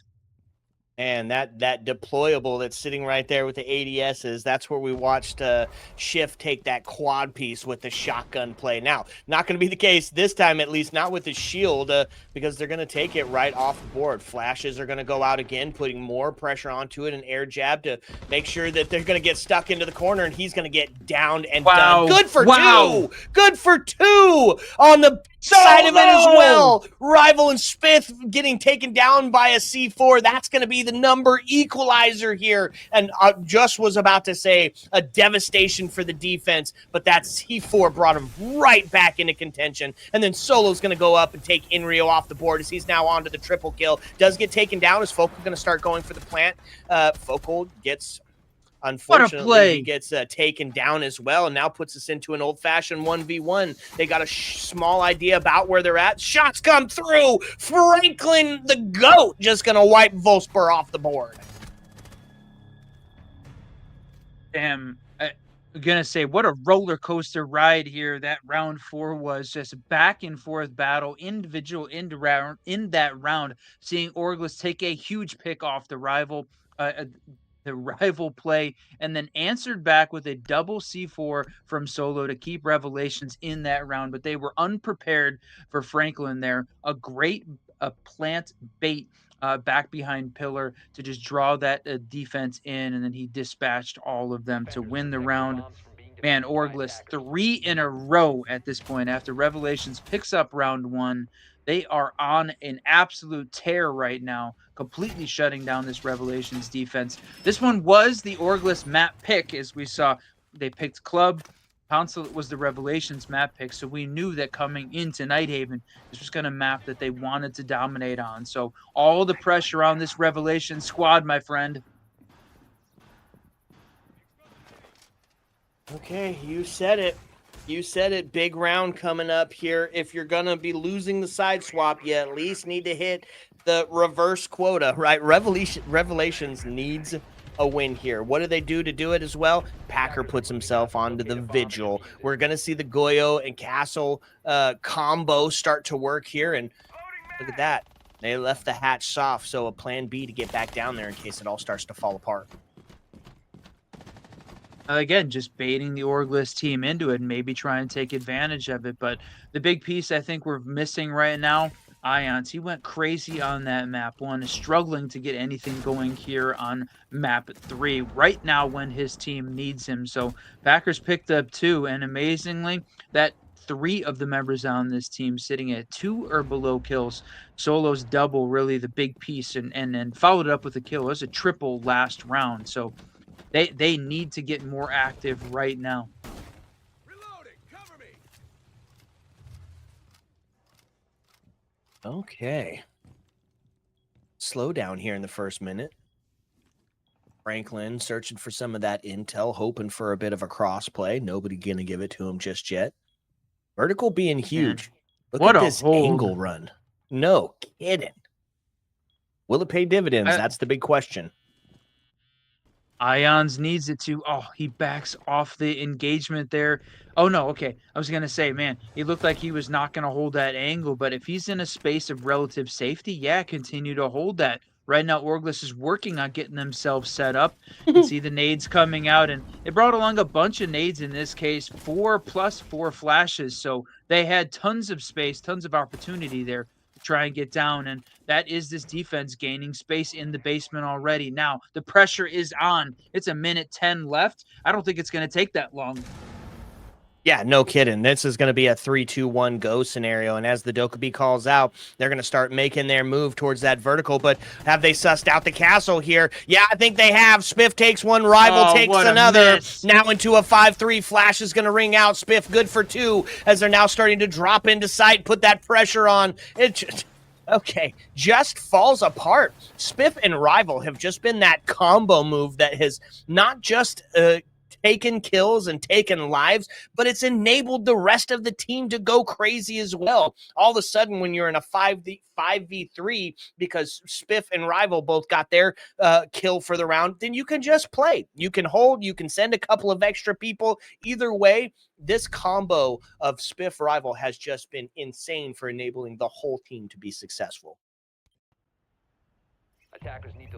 am absolutely on fire. A 4-0 run in the last 4 rounds. Orglis is on fire, nearly unstoppable. Revelations has got one more opportunity on defense here to try and pull it off. It is a second floor defense. They did hold Orglis down on round 1, but since that point, they have faltered to the point that they can't pick up a single round. There's some that got close, but overall, Orglis has just been better. Combination of objective-based gameplay, getting the kills when they need to, multi-kills in play, and just working around this defense, shutting them down. And it doesn't feel like it's been off the back of some incredible intel. They're just playing a little bit better Siege across the board, whether it's the utility clear, the utility utilization, and Revelation says, all right, now it's time. Take a couple of those shots outside. Put some pressure on Orglis just to slow them down.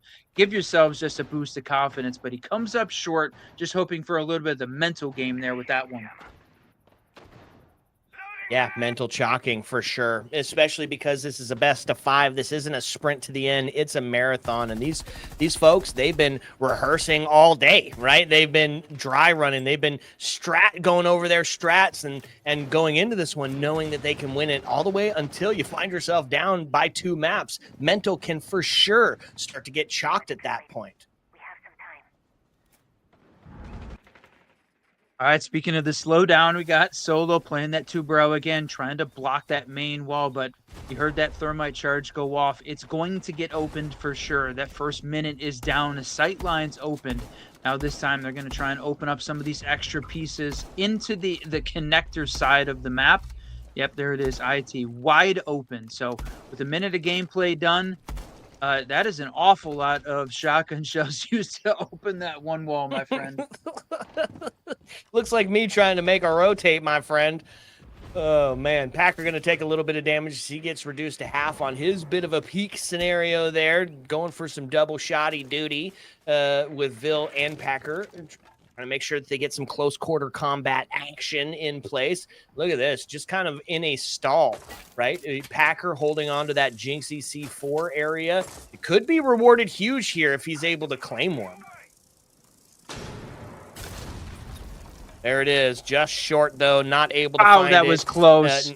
Yeah, now has to take a swing on it instead. But does put the pressure on. Does feel that somebody's there. Air jabs go off. He's going to get hit with it. They're going to make the rotate in. Not going to take the kills on it just yet, though. Wolfsburg able to take Rival down, and that's part of a good win con. Ions onto Inrio is going to take us into a, finally, defensive man advantage.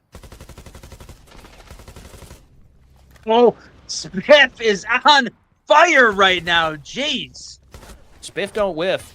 And you know it's true because it rhymes. She gets taken down by the shotgun, though, and now it's going to be Focal, alive and alone in a 1v3. Moved up onto the catwalk, and he's got some pressure here to try to find something that he's going to be able to bring back. It's in a prone owned position. He is going to find the kill, but it's going to be on a trade, so unlucky. It was great teamwork there by the Revelation squad to shut down this Orglis team. Finally, we said they needed to stop the train on the tracks before it got going any faster. Orglis had won 4 in a row. Revelations pulls off the opening and closing round of their defensive half. That's exactly what they needed going into the attacking side. If you're 5-1 on map 3 of a best of 5 down 2 maps, that is a mental chalking position.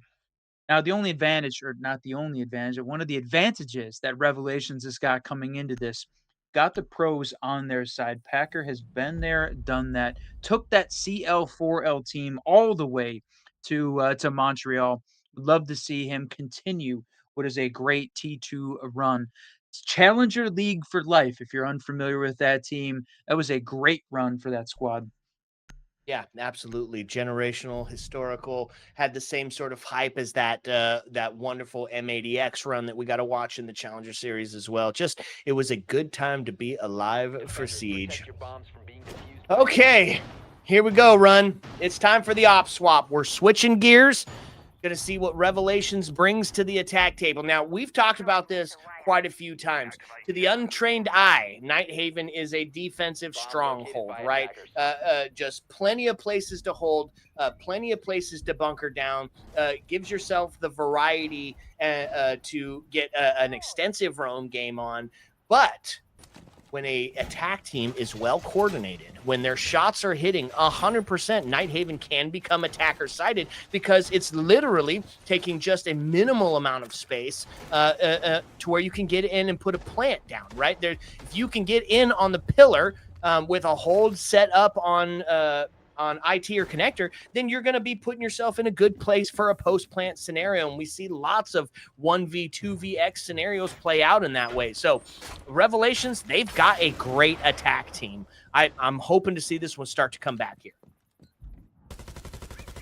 Oh, holy shields right now, my friend. Franklin is one of the best on the shields, and he's bringing out the clash here on the defensive side. And then Ions, we've been talking about him as a shield main throughout most of this match, playing the Monty, and then backed up by Solo on the Blackbeard. So a lot of shield play here to start off with. The bands completely focused on the hard breach and the breach denial, very much like we saw at the start of one of the previous maps. So not going to go with the target bans this time around, not going to go with the ops that make attack very difficult to deal with. Going to stick with those year 10 season 3 strongholds. Yeah, and we talk about the bans here. It was the hard breaches that were taken down, which means Candela is still going to be a viable option. Clash going to start pushing him back on the river side. Candela's to ring out again. He tries to take the shot at it. He's holding on to it. He's behind the shield, not going to be able to find anybody. Rival, though, going to take Bill. Packer going to answer back as Packer's on tech. Oh, man, but some shoddy on shoddy actions. Going to see Packer laying down, sleeping at the end of that engagement. Defense now holds on to the man advantage, that body balance, and run. Unfortunate for the attackers, the shields are the only ones that are left. Blackbeard going to be that potential difference maker, although the smoke's just going to keep him at bay, at least for that last few seconds there. Yeah, the unfortunate part is there's just a minute 15 left in this round. Smokes are not going to be the only thing that keeps him back. They've used up all of them at this point, but what is going on here? What a crazy view. Oh, the shield completely dominated by the Azami. He did a fantastic job of bobbing and weaving, but both of the shields go down simultaneously, giving Orglis another victory here on the defense and putting them one round closer. My friend, we are potentially 2 rounds away from the end of this grand final unless Revelations can find a way to win here on Nighthaven. Man, Run, I got to ask though, like what can they do, right? And it's not because they're a bad team. It's just that Orglis is playing fantastic. They're just playing lights out Siege. It just feels like they want it a little bit more. What's the win con here? There's no absolute standouts, right? Yes, Spiff and Rival have been that combo that has been especially devastating, but it's not like crazy numbers that they're putting out. What is the win con here?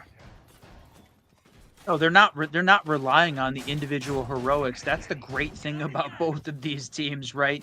Anybody can pop off at any one time, but they don't need to because everybody is there. You take a look at the kills across the board, equal, my friend. And this is some of the best combinations of players on the team that we've seen. This Orglis squad has got to be hours away from getting picked up by one of the great Siege orgs out there because they absolutely deserve it. And this Revelations team looking to make a big run in Element 6 to try and solidify this position. So this is just a warm-up of what we're going to see from these two teams moving forward in competitive Siege. But boy, to go down 3-0, not the place you want to be if you're this new Revelations squad. So, and it doesn't feel like they're missing anything from a particular player standpoint. It honestly feels like they just need some more time together. And that, when you come down to it, the SGC had a $4,000 prize pool. There is $2,000 on the line here for just the winner at this point. So there's an awful lot here waiting that they're trying to find. And boy, Focal just dominating there with the Reaper. Which, boy, that gun has certainly made its entrance into Siege lore at this point. Is that Pulse has the Reaper? I didn't even realize Yes. that. Plan's starting Yeah. to go down here, Run. They've got the smokes out. Glaz is holding on to it. They're going to find one kill, but it is going to be a post-plant scenario, so attackers become defenders, and defenders become attackers. We're going to see Wolfsburg What go a down as play. it takes us into a 2-2 scenario. Monty's starting to push up, but he's going to lose his life. Now Glaz the last alive to try and hold out and keep Orglis from going into that match point scenario. Rival! Jesus! That man family, and you did him just like that. Run! It's match point scenario. It's not just match point scenario, my friend. It is match point, map point, and SGC Proving Grounds grand final point for Orglis.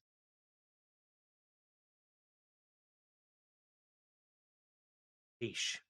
Okay. At least it's the Tersh, right? The test on the Tersh, the best opportunity for Revelations to find themselves a win here.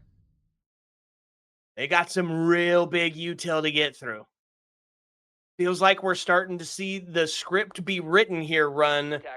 I don't want to call Orglis as the winners here, but Revelations just has not had a counter for Orglis this entire series. And even though they're incredible players, they're just getting outclassed.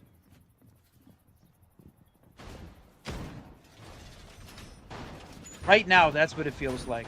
The Orglis guys just absolutely hitting on all cylinders, and it's not that Revelations is a bad team. Certainly, it's just right now not playing with the same level of coordination that we're seeing this Ex-Qor roster field, and there's a reason that that they've been playing together for so long, is because it seems like they found the right amount of chemistry.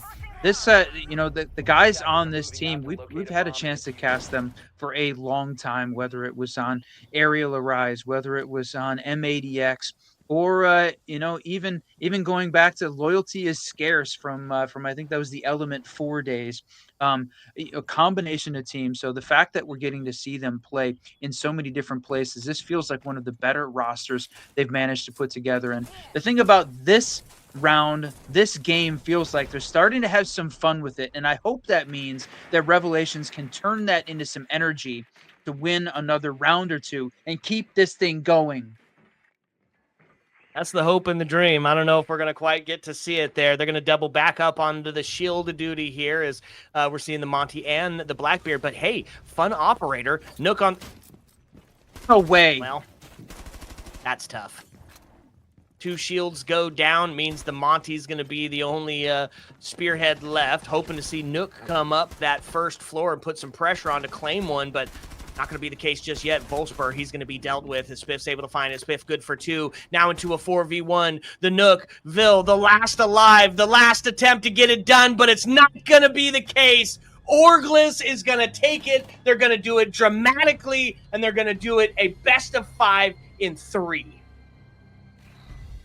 7-2 victory for Orglis, and what a play. Focal comes up big as the MVP. I know there was the questions here about who was going to be the kill leader, who was going to be the frag leader across the board. Rival picks up that top spot, but Orglis was absolutely on fire. They dominated on Nighthaven. They closed out an incredible best of 5 here in just 3. And I am stunned, my friend. I thought there was no way we were going to see the Revelations team go down without winning a map, but Orglis just showed up and was better today and playing some lights out Siege. Honestly, the next up here to make their bid for the Pro League when Challenger League comes around, and they certainly seem like they are primed and ready.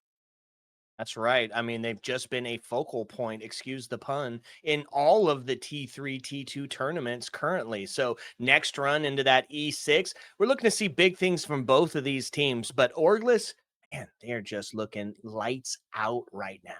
Lights out. Orglis not much longer. That's my prediction coming out of this one. It feels like they're on the verge of getting picked up because this was a great team. It feels like, honestly, that great generational run that CL4L had when they were picked up by Makers and then just continued that straight dominance. And that was Packers' team back in the day. It feels like a long time ago. Not really that long ago, but I love the fact that we're seeing that kind of energy out of this squad. Yeah, absolutely. Dang, I can't believe it's overrun. We put ourselves in for the long haul and we just are not going to get it. All the chances to be there, infinite OT, not had. We had a potential Damn. skyscraper decided. It's out, no border to be had. Orglis just went in, took space, punched him in the face, and they claim the title. Now, we get a little bit of a breakdown here of exactly what went down in this last one, how it was dominated. I'm going to go ahead and send you back to the beautiful, the wonderful Tectonic and start Drago as they take us away on some analysis. That is correct for Qor, right? Yeah. Hello, welcome back, everyone. So I was doing the numbers. Nighthaven Labs is 7-2, so that's technically August winning, of course. But everyone wants to know the numbers. Everybody wants to know how many kills and stuff went. We're gonna bring Nhaaj in quickly, and he's gonna give us a quick talk about the giveaways and everything going on. So come join us, our lovely host, while I quickly give us the numbers and the stats. Weird things that happen, though. There he is. Hello. I don't have giveaway winners just yet. That is still being worked out, so you'll have to bear with us on that. But we do have another giveaway coming up. I'm gonna start asking those questions just to give Star Drago a little bit of time, and that will, open us up to things. So, just to give a quick run through, I have 5 questions at the moment. We might be asking more depending on how many winners there are of the previous one. But so far, I'm just going to start and see sort of what happens. So I have 5 questions. These 5 questions are going to be asked back to back to back. I'm going to give you 5 seconds between the asking of each question just to place down your answer. Here we go.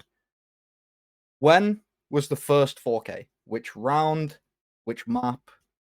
And if you want, you can include the player.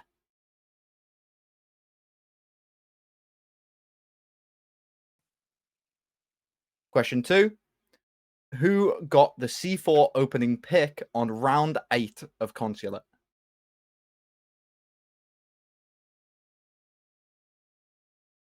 Question 3. Who got the first plant on Nighthaven?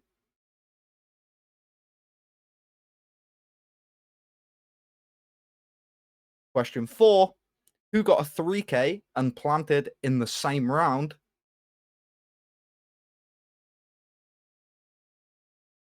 And finally, for now, question 5. Which 2 Revelations players have the most opening picks across the series? All right, back to you, Star Drago. What have you got for numbers? So, besides the fact that Franklin had both the plants, the very first 2 in the all across all 3 games, both playing the same operators, which is kind of weird, actually. But then you also have the fact Rival had 2 consecutive 3Ks, so he had 6 kills technically in round 2 and round 3 of map 3, aka Nighthaven Labs, one we just played on. Going into the numbers, everybody except for the final 2, except for Franklin and Inroy, who had 7 and 5 and 5 and 4 as their KDs respectively, everybody else had above a 2.0 KD. Vocal and Rival getting so close to having 2.2, but Rival wins it. Rival is the highest KD for that match, being 11 and 5, 2.2, KPR of 1.2. And then the best survivor it actually goes to Focal, who also had the most points because he got the defuse as well. And it kind of goes a bit mad and a bit hard, but I'm just going to state it. If it didn't come out to Spiff's double and this double C4 just coming out that led into a 3K, Spiff had so many doubles in that final map. He would have caught up to Vile to have the most. So Vile on map 1 had 6. Spiff in that last map had 5. And that's kind of heartbreaking to see, but it makes sense. Rival as well, coming in 5 at the end, but couldn't get it exactly. So with that, I'm going to tell you that across the board, this match had the lowest kills completely across all 3. I had to do all the tracking numbers as well. So, for map 3, it was 41 for the side of Orgulus and 23 for the side of Revelations. And that just kind of blows my mind because that's still the smallest. That's not 40 on one side like every other time has been. It's been 40, 40, 44. Like they were only a couple of kills off. This is the only one where I felt like the players just getting caught off. But it happens. So I'm going to ask you a quick question to Tectonic. Was there anything weird or interesting you found for that match? To be honest, as I said in the previous games, it's the amount of 2Ks and 3Ks that are coming out. You'd think there's 5 people on the team. It's going to be split for most rounds on who gets kills. But no, these past 3 games, it's been the same people, same kills, just 2, 3, even 4 sometimes. I am actually in shock at the games we have had today. They have been nothing less than a masterpiece. That's all I can really say. It's two Titan teams, as I've already said. And today we have found out which team will take the victory. So I do believe it is time to give away the winners. If you want to do that for us, Nhaaj. So, the winners have been announced, and I can confirm that there is only one person that got both correct. However, we do still have 4 more winners. The only person, at least as far as I'm aware, to get both correct is Erebos Cast. Let's at least have a bit of kudos to that guy. Well done. To be completely real. Second of all, the rest of our winners are as follows. We have Math R6, we have Voltage Series or Rouwen, we have Just Team Money and Star Drago. So Yes, Tectonic and Star Drago, you both get your wallet code. So I'm gonna say be, this. The only reason I won that is because I felt something from Solo. He was aggressive, he was ready. Besides of the just W timing coming out for certain things, it's just he was catching up. He was ready. If this had went to 5 maps, I honestly could have seen an ace coming out from him. But we didn't have an ace. We had an almost ace from Vile map 1 and a couple close calls from map 2 and map 3, but it didn't happen. So congrats to Math, Erebos Cast, and I've got to say Voltage Series, aka Rouwen, Just Team Money, and me. What did I win again? Kyle let me down.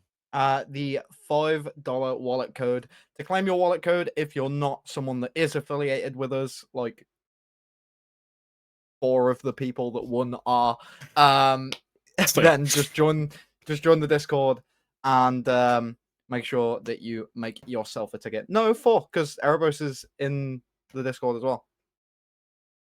So we've got you 2, Rouwen, and Erebos all in the production Discord. It's 3. Wait, Just Team Money. Who's Just Team Money then? Me. Okay. Oh, Charlie. Get a better name. Yeah. No, get a better name. Anyway, so everyone's gonna shout rigged. And normally I would agree, but not this time because I won. But for fun, for everything that comes out of it, the most important part is that the players had fun. This is after so many weeks, so much time, after so many qualifiers, and then proving grounds, having to fight, remanage, forfeit, people who had to drop out due to different reasons, find substitutes, and having whole rosters basically change overnight. This is what Skyline Proving Grounds has become. We're going to have to take a couple breaks to do quick interviews and stuff. So I'm going to say 2 quick things. Surprisingly, the operator who is banned most besides like XaayN and Bandit is actually going to have to be Capitao and Grim. Ibano was banned all of the first map on one side, then on the second map, but only on one side. But in the weirdest case possible, Grim was banned map 1, both sides, map 2, both sides, but after round 3, and again on the side of map 3 on the last one. They didn't get rid of him for the first side, and then on the second side. Grim was the most hated operator in this matchup for the best of 3, well, best of 5, but Orgulus first of 3 in this case. And that kind of goes hard, so they should be respectful for that and understand something I learned recently is that bees in this game still interact if you're on a mute jammer. Be careful with that knowledge. I didn't see that. I didn't tell you that. You can use it for your rank games as you see fit. So that's it. seems We're a gonna have little to say crazy. goodbye. Does. Well, it looks like we are going to have an interview coming up. We're just going to find out when that is going to take place. I'm not too sure just yet, but Analysts, it's been lovely having you. Charlie, I'll see you again soon. Same with you, Star Drago. I hope to see you both back in action once again on another SGC broadcast sometime soon. Yep, I'll see. So, it's just me.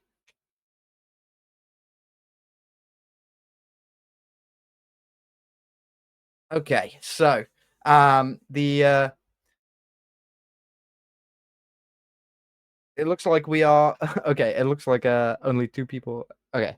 All right. So we are going to be having an interview. The interview is going to be with Rival, so we are going to be having that after the break. Giveaway winners will be announced at the end of the broadcast. Please go through, check XaayN's messages, look at the questions that have been asked, and give your answers before the end of the stream. Hopefully, we can get a few more people involved. And I'll see you after this short break.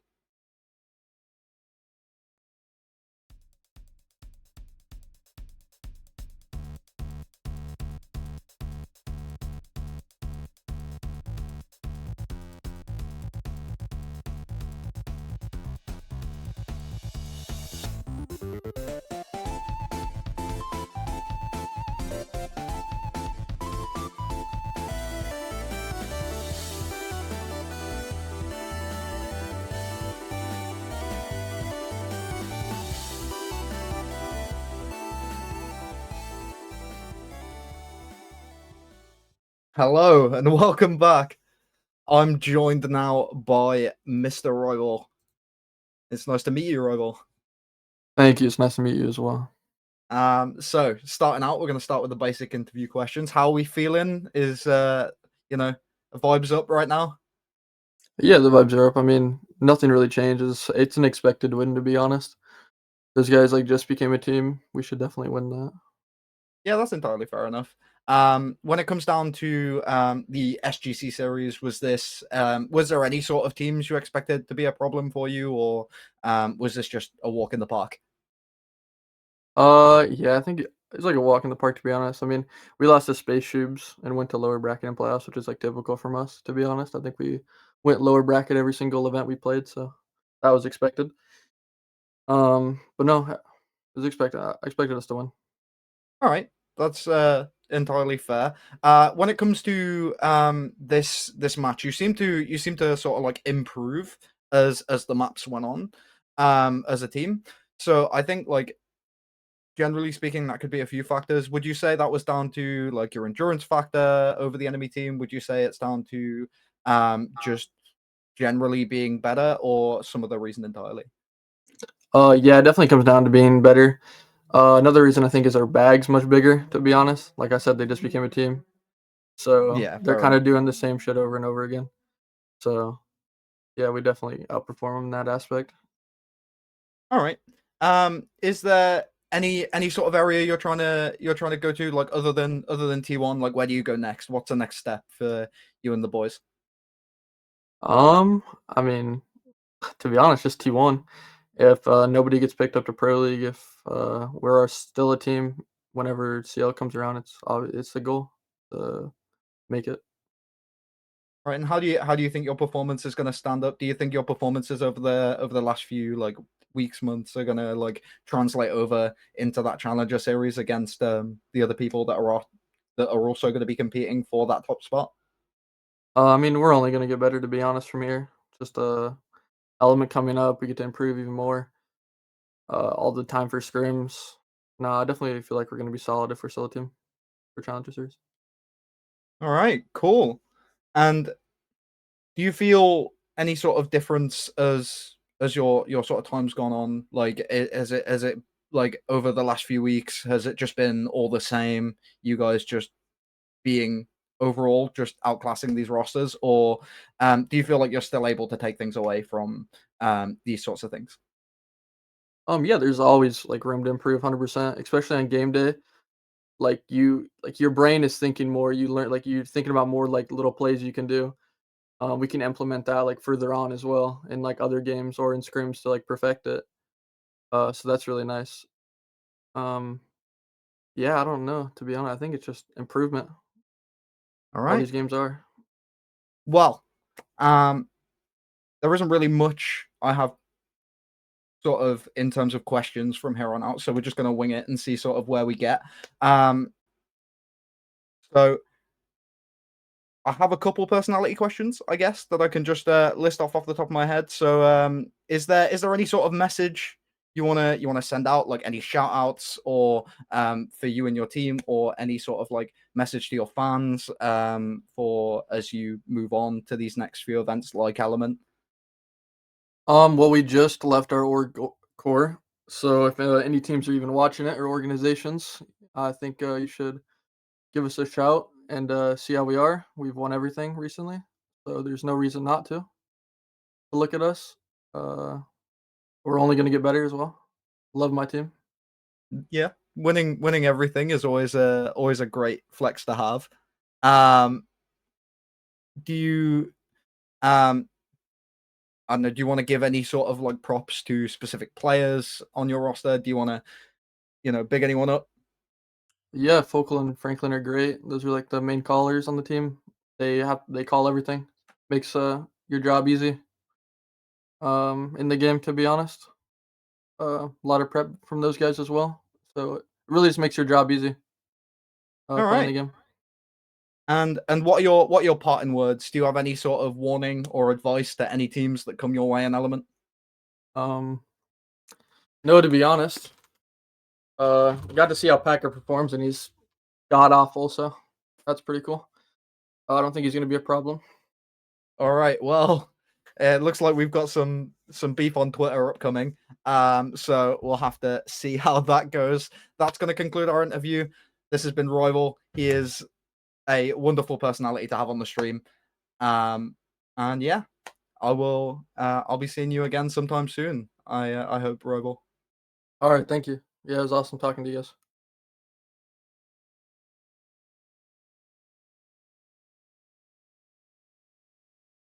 All right. And back we are. So, with me on my own, we do have the giveaway 3 winners so far. I'm not sure if we've had too many entries. So I'm just gonna list those off, see sort of where we're at. I will get word from production whether we're gonna be, sorting out these last few, or if we're gonna, just randomly give them away. Okay, so our giveaway 3 winners so far, the people that are going to be getting their $5 wallet code. We have Math R6, you got 3 out of 5 of the questions correct. And Revolt, who got the 1 of 5. Nobody else is unfortunately getting any codes. XaayN will probably work out a way to get those distributed at some point in the near future. I'll just get word from production if I'm good to end us off. All right.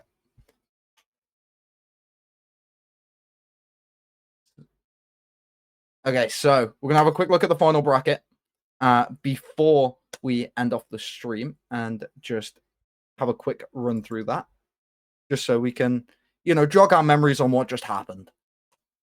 So, as we can see, our 2 finalists at the very end, Revelation and Ex-Qor, their progression through the tournament, as we saw in that conversation with Rival and even prior to such. We have Qor Gaming entering in that upper bracket, going in, losing 1-2 against Space Shoops, going down into that lower bracket, winning 2-0 in their first match, going against Daystar in their second match, winning 2-0 again, then going against Space Shoops once again in that sort of, bittersweet rivalry match after losing out to them prior. and just winning that flat 2-0 very quickly, very easily, moving themselves back up into that upper bracket finals. Then, on the opposite side of the table, we have Revelation starting in that upper bracket. Once again, they had a much closer time in comparison. They got that 2-0. They have the 2-1 against Space Tubes. And then they went into that finals. And unfortunately for them, lost out 3-0. So Ex-Qor winning 3-0, winners of the SGC Proving Grounds.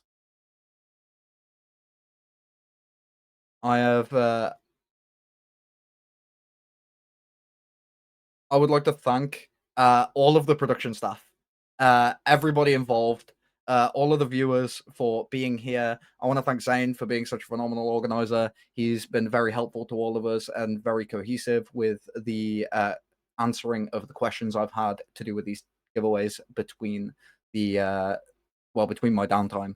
I would also like to give some big shout outs to a couple specific members, some people that I am particularly close with in the scene that have also been a part of this stream. I'd like to give my first shout out to Whiskey Glitter. I love that man. Please follow his Twitch channel. I'd like to give another shout out to Tectonic. I'd like to give another shout out to Whiskey Run, XaayN, Recoil. I would like to give shout outs to Rouwen, Unnamed Gamer. These people all have been beside me for so long now. And then also someone that doesn't understand Siege in the slightest, someone who was very close to me. Heedy Dove is in the chat. I'd like to give you a shout out as well. I have been Nhaaj. Please follow me on Twitch. I stream once in a blue moon. Please follow me on Twitter at Nhaajie _NHAAJIE_. And yeah, that's going to be all from me. I will see you guys on the next one. Peace. Oh, shout out to AlphaTech as well for being my boss. I love that guy. All right. I'll see you guys on the next one.